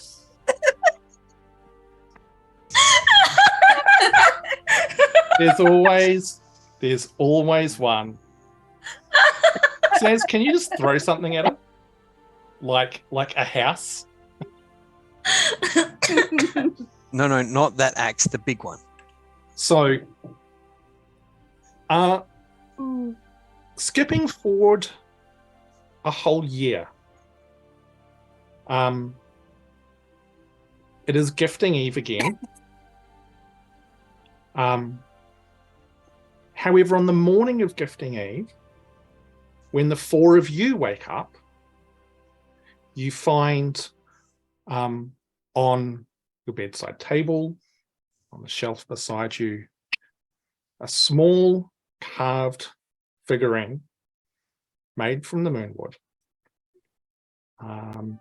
And this time, the likeness is perfect for each of you. You've all grown a little bit older, but it is absolutely remarkable. And that night, you all head out to the tree where you originally found the Greeble Snitch. And once again, he's there with his assortment of tools, his little collection of carved figurines. And once again, you help him distribute the toys to the children of the small village of Lund.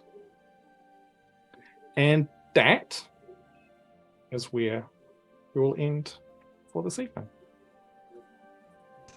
Thank you. Yay. That was so Thank you good. so much.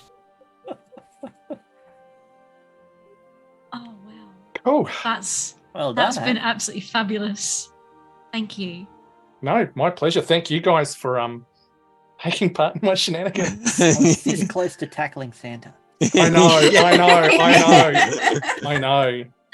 I was like, where's this gonna go? Totally not Stephen King and totally not Children of the Corn. No. Don't worry. I'll make up with the darkness in the regular Radiant Shadows campaign. I'll go great. hardcore dark. I was Oh, expecting you're you gonna to try go and kill me dark. again. No, I think like I said before, I'm super conscious that there are a lot of people in this group, and there are a lot of people in our little community who have had a rough week, but also quite a rough year. And I thought a Christmas one shot's a nice place to maybe do a little warm fuzzies. Yeah. You know it's been a rough year when you're about to beat the hell out of Santa. Yeah. yeah. So yeah. Cool. That was done. awesome. Thanks. Tommy Sam. about to throw the smackdown on Yeah. Santa. Oh, he's an aggressive little snot, isn't he? Oh, dear me. Thank you everyone in the chat who's hung out with us today. Oh, we normally do a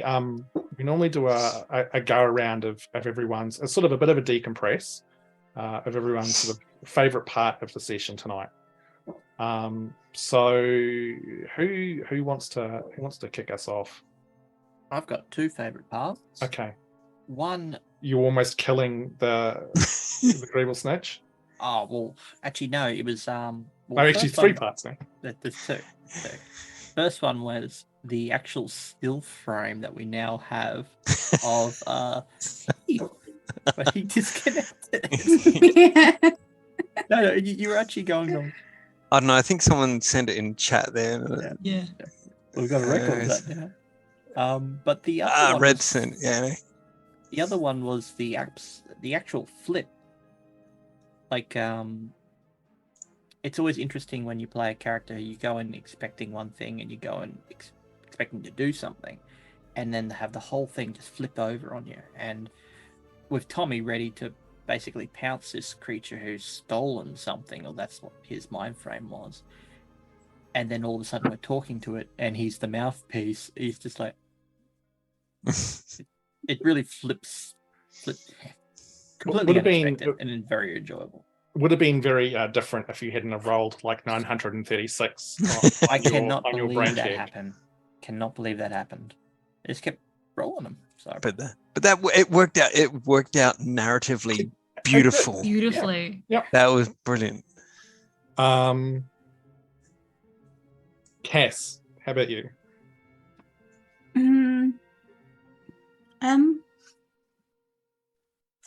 I guess I liked the whole premise of it. It was just like, because I've never actually played Kids on a Bike before, so it was kind of nice to give something new a try. I really enjoyed playing a otter folk, so I think if you kill Mira, I might have my replacement. Okay. Noted. No, not killed Mira. Mira goes off on and needs to be by herself for a bit, and I think it's more likely that Mira might pass over. Might meet an unfortunate see. end. Well, who knows? Yeah. Who knows? Yeah, in we'll the see belly of what Larry. happens. Who knows? Just carry a lot Yeah. of ugly chickens around. You'll be fine. Yes. Larry gets Yes, lunch. lunch. Yeah, that's it. No, cool. Yeah, look. So for those of you playing at home, and I mean for those of you playing here as well. So Otterfolk, it wasn't just something that we made up for the one shot. There is actually a part of the world which is populated by Otterfolk. So when Cass came and was just like, I want to play a baby otter, but I'm not going to be able to do that. I'm like, no, screw that. Yes, you can, because they exist here. So have at it. This is great. Baby otter. So somewhere in the world, there is a whole collection of these otter folk lurking for our intrepid adventurers to find at some stage. Maybe, if you go there, or if you live, who knows. Survey what? says Damn insert otter now noise here. Utterly ridiculous. Yeah. Red, how about you? I love the collaborative nature of it. It's not all up to the DM to figure out. Like I loved how like when our dice exploded and like Cass and John both got like huge rolls, and even when mine went silly, like we got to tweak the world how we thought it was going to go, and you didn't lead us to it.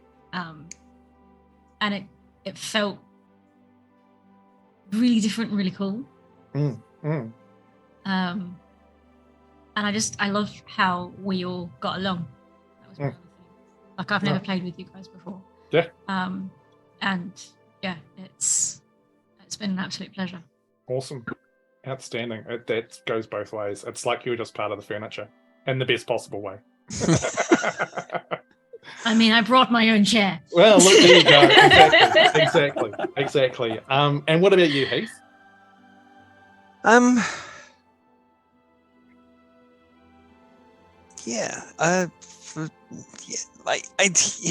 trying to pick 1 point or 2 points out of that, and The nose picking. Oh no! Now Heath, come back to us. His feeling is too big. He broke the internet. yeah.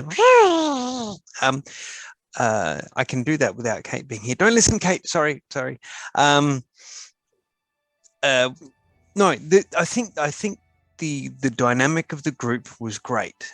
We each played, I think, to the character, which was great. Instead of for a one shot, we're all like, oh, you all know each other. I think we were able to sort of, come together and then go like, hey, in a world where my brain just like tangents all the time, I was waiting for Tommy to fall down the well, and I was go, what's that, Lassie? Tommy's fallen down the well, but it never happened. Not again. Skippy, that's it. Yes, Timmy's down the well. No, I think the dynamic that we didn't need to have a battle was great. I mean, I was wondering whether this thing was going to turn around and kick 9 shades out of us.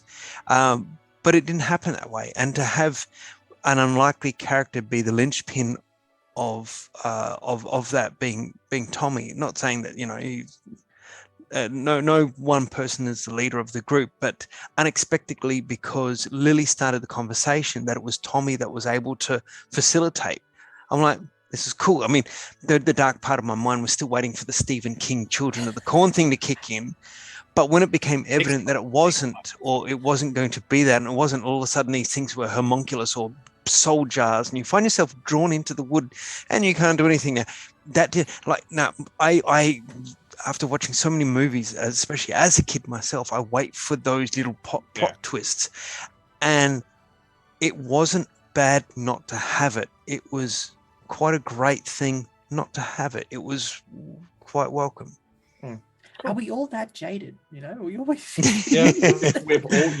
think it's just it's part of the experience. Can I ask one question for Heath? Because I know you were the funny sidekick as well.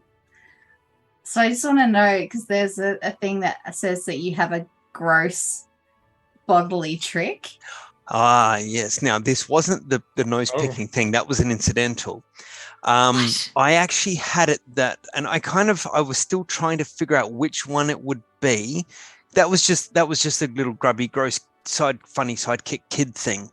What it was going to be was, I was trying to, like, does he fart or does he burp or something? I'm like, okay, what's the funniest for on screen for kids? What do kids find funnier, burping or farting? I'm like, my 10-year-old son finds farting hilarious. I'm like, 100% this kid is going to be farting. And then when Hamish was building up, like, this thing called the Wham was going to try and Whamageddon us with something like last gifting, I was going to have it that Griff dropped this absolute horrid, flatulent, bullhorn-like fart to drown out the music.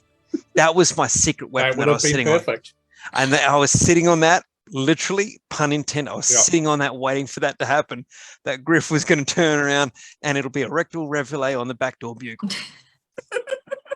Bloody hell. No, awesome.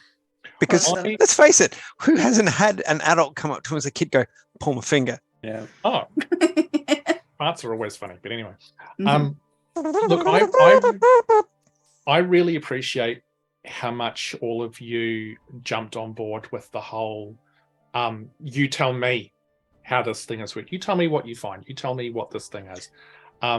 It's an interesting mechanic. And I really appreciate how much all of you guys just sort of jumped in and were such willing participants and taking part with that. Room of wishes thing. What do you think you'd find? And with the window, I worked that out, and then that's why when we came to the lantern, I'm like, yeah, sure, there'll be a lantern there. There's a lantern. Cool. Yeah. Okay, let's not destroy Hamish with this. Let's just play along. Yeah, but it is that whole, you know, it's very different to D&D in that respect. But I also think that there's some elements which would work very well in D&D with some of that stuff too. Shuffling more into a slightly more sort of collaborative space, but what makes it easier, because a GM can't always get into the player's head and know exactly what to set up in advance, and it giving the players the opportunity to fill in the blanks, so to speak, because it's coming from the player and coming from the player's perspective, it'd be more in line with what the character would look out for. Yeah, and that's just it. I think in a bigger campaign, a DM is possibly, they're trying to control a little bit more, because you've got a bigger scope of stuff to sort of try and wrangle. But I still think there's plenty of room in there for adding that extra sort of creativity and freedom for people to jump in. But and the collaborative bit kind of reminded me of, and even the adversity tokens kind of reminded me a little bit of the Fate Core system. I've never used that, but I've heard about it a few times. Oh, it is so much fun. If you've got the right table, it is utter shenanigans and hilarity. I need to look into that. I do need to look into that. I'm conscious, as always, of time. Firstly, Red, it's been an absolute pleasure having you here playing with us. Please come back lots. We would And thank love you to so have much back. for It's been an joining us too. Like it's been so much fun. Awesome. Whenever you want me, ask. Absolutely. I would be honored. Absolutely. The rest of you clowns, yeah, you're fine. I guess you can keep playing every now and then, I suppose. Yeah. Saz, as always, you are our North Star. I don't know, is that going too far? Maybe. She's given me the thumbs up. She's agreeing wholeheartedly. She's nodding lots. Yeah. No, as always, I can see the tears are being fought. I know, be the held tears back. of appreciation. It's beautiful. It's a beautiful. Like if there was anything more, then I reckon we'd be starting getting like an Oscars, Academy Awards type acceptance speech coming forth. She's now typing a message, which I'm sure is, "I love you all. You're the greatest people ever." Please Take keep a bow, Saz. Take a bow. Yeah. Please keep encouraging Hamish. Hey, we are happy to facilitate your wishes. But we should find someone to raid out to. I've been paying absolutely no attention to that. But before we do that, Red, do you want to shout out all of your stuff again so people know where to find you and can hunt you down and watch your awesome stuff and interact with you and all that kind of jazz? Yeah, I do variety. I'm makers and crafting. I crochet. I play cozy games. I play shooter games. But every second Saturday on the off week to Maples and Dragons, we play Pocket Dimension Pi, which is a 5th edition D&D rule set that's set in a completely homebrewed campaign. Our DM has set it up that he has this epic database he's built. So every single adventure is always going to be different. And it's a multiverse. So there's different dimensions. It's both sci-fi and high fantasy blended together beautifully. And we have dimension jumped a couple of times. It's weird and intriguing, and he does amazing voices. Awesome. Our DM is incredible. So yeah, that's off weeks to Meeples and Dragons Radiant Shadows campaign. So do you lost on a Saturday night? do you put your stuff up on the YouTubes as well? Yeah, so we've had 2 episodes so far. Both are up on YouTube, and our trailer is up on YouTube if you want to get an idea. It's a diverse cast from all over the world. Awesome. So we've got South Africa. We have an American living in Korea. We've got 2 from WA, but one of us is English living here, and the other one is always living here. And then we've got my brain has just yeeted. We have a Welshman, and we have Southern US. So for the rest of you I feel guys, like I've forgotten someone. Remind me to never complain about us trying to sort out our time zones again, because ours is a piece of cake in comparison to that. Sweet mother of all things. Yeah, so that's why we start at 9 p.m. Australian West. Yeah. Because we've got to incorporate, the DM is starting at 7 a.m. American Central. Holy crap. No, that's awesome. So what do we search for on YouTube's for that? It's just at Dragancaor. It's the same as my Twitch spelling. Awesome. So Dragancaor on Twitch, Dragancaor on YouTube. The only place I'm not just Dragancaor is Twitter, where I'm Dragancaor Games, and it's because my work is as the standard Dragancaor. Yes, as it's throwing up your being inside the chat as well. Oh, thank you. Awesome. But yeah, so that's me. Cool. Excellent. Thank you.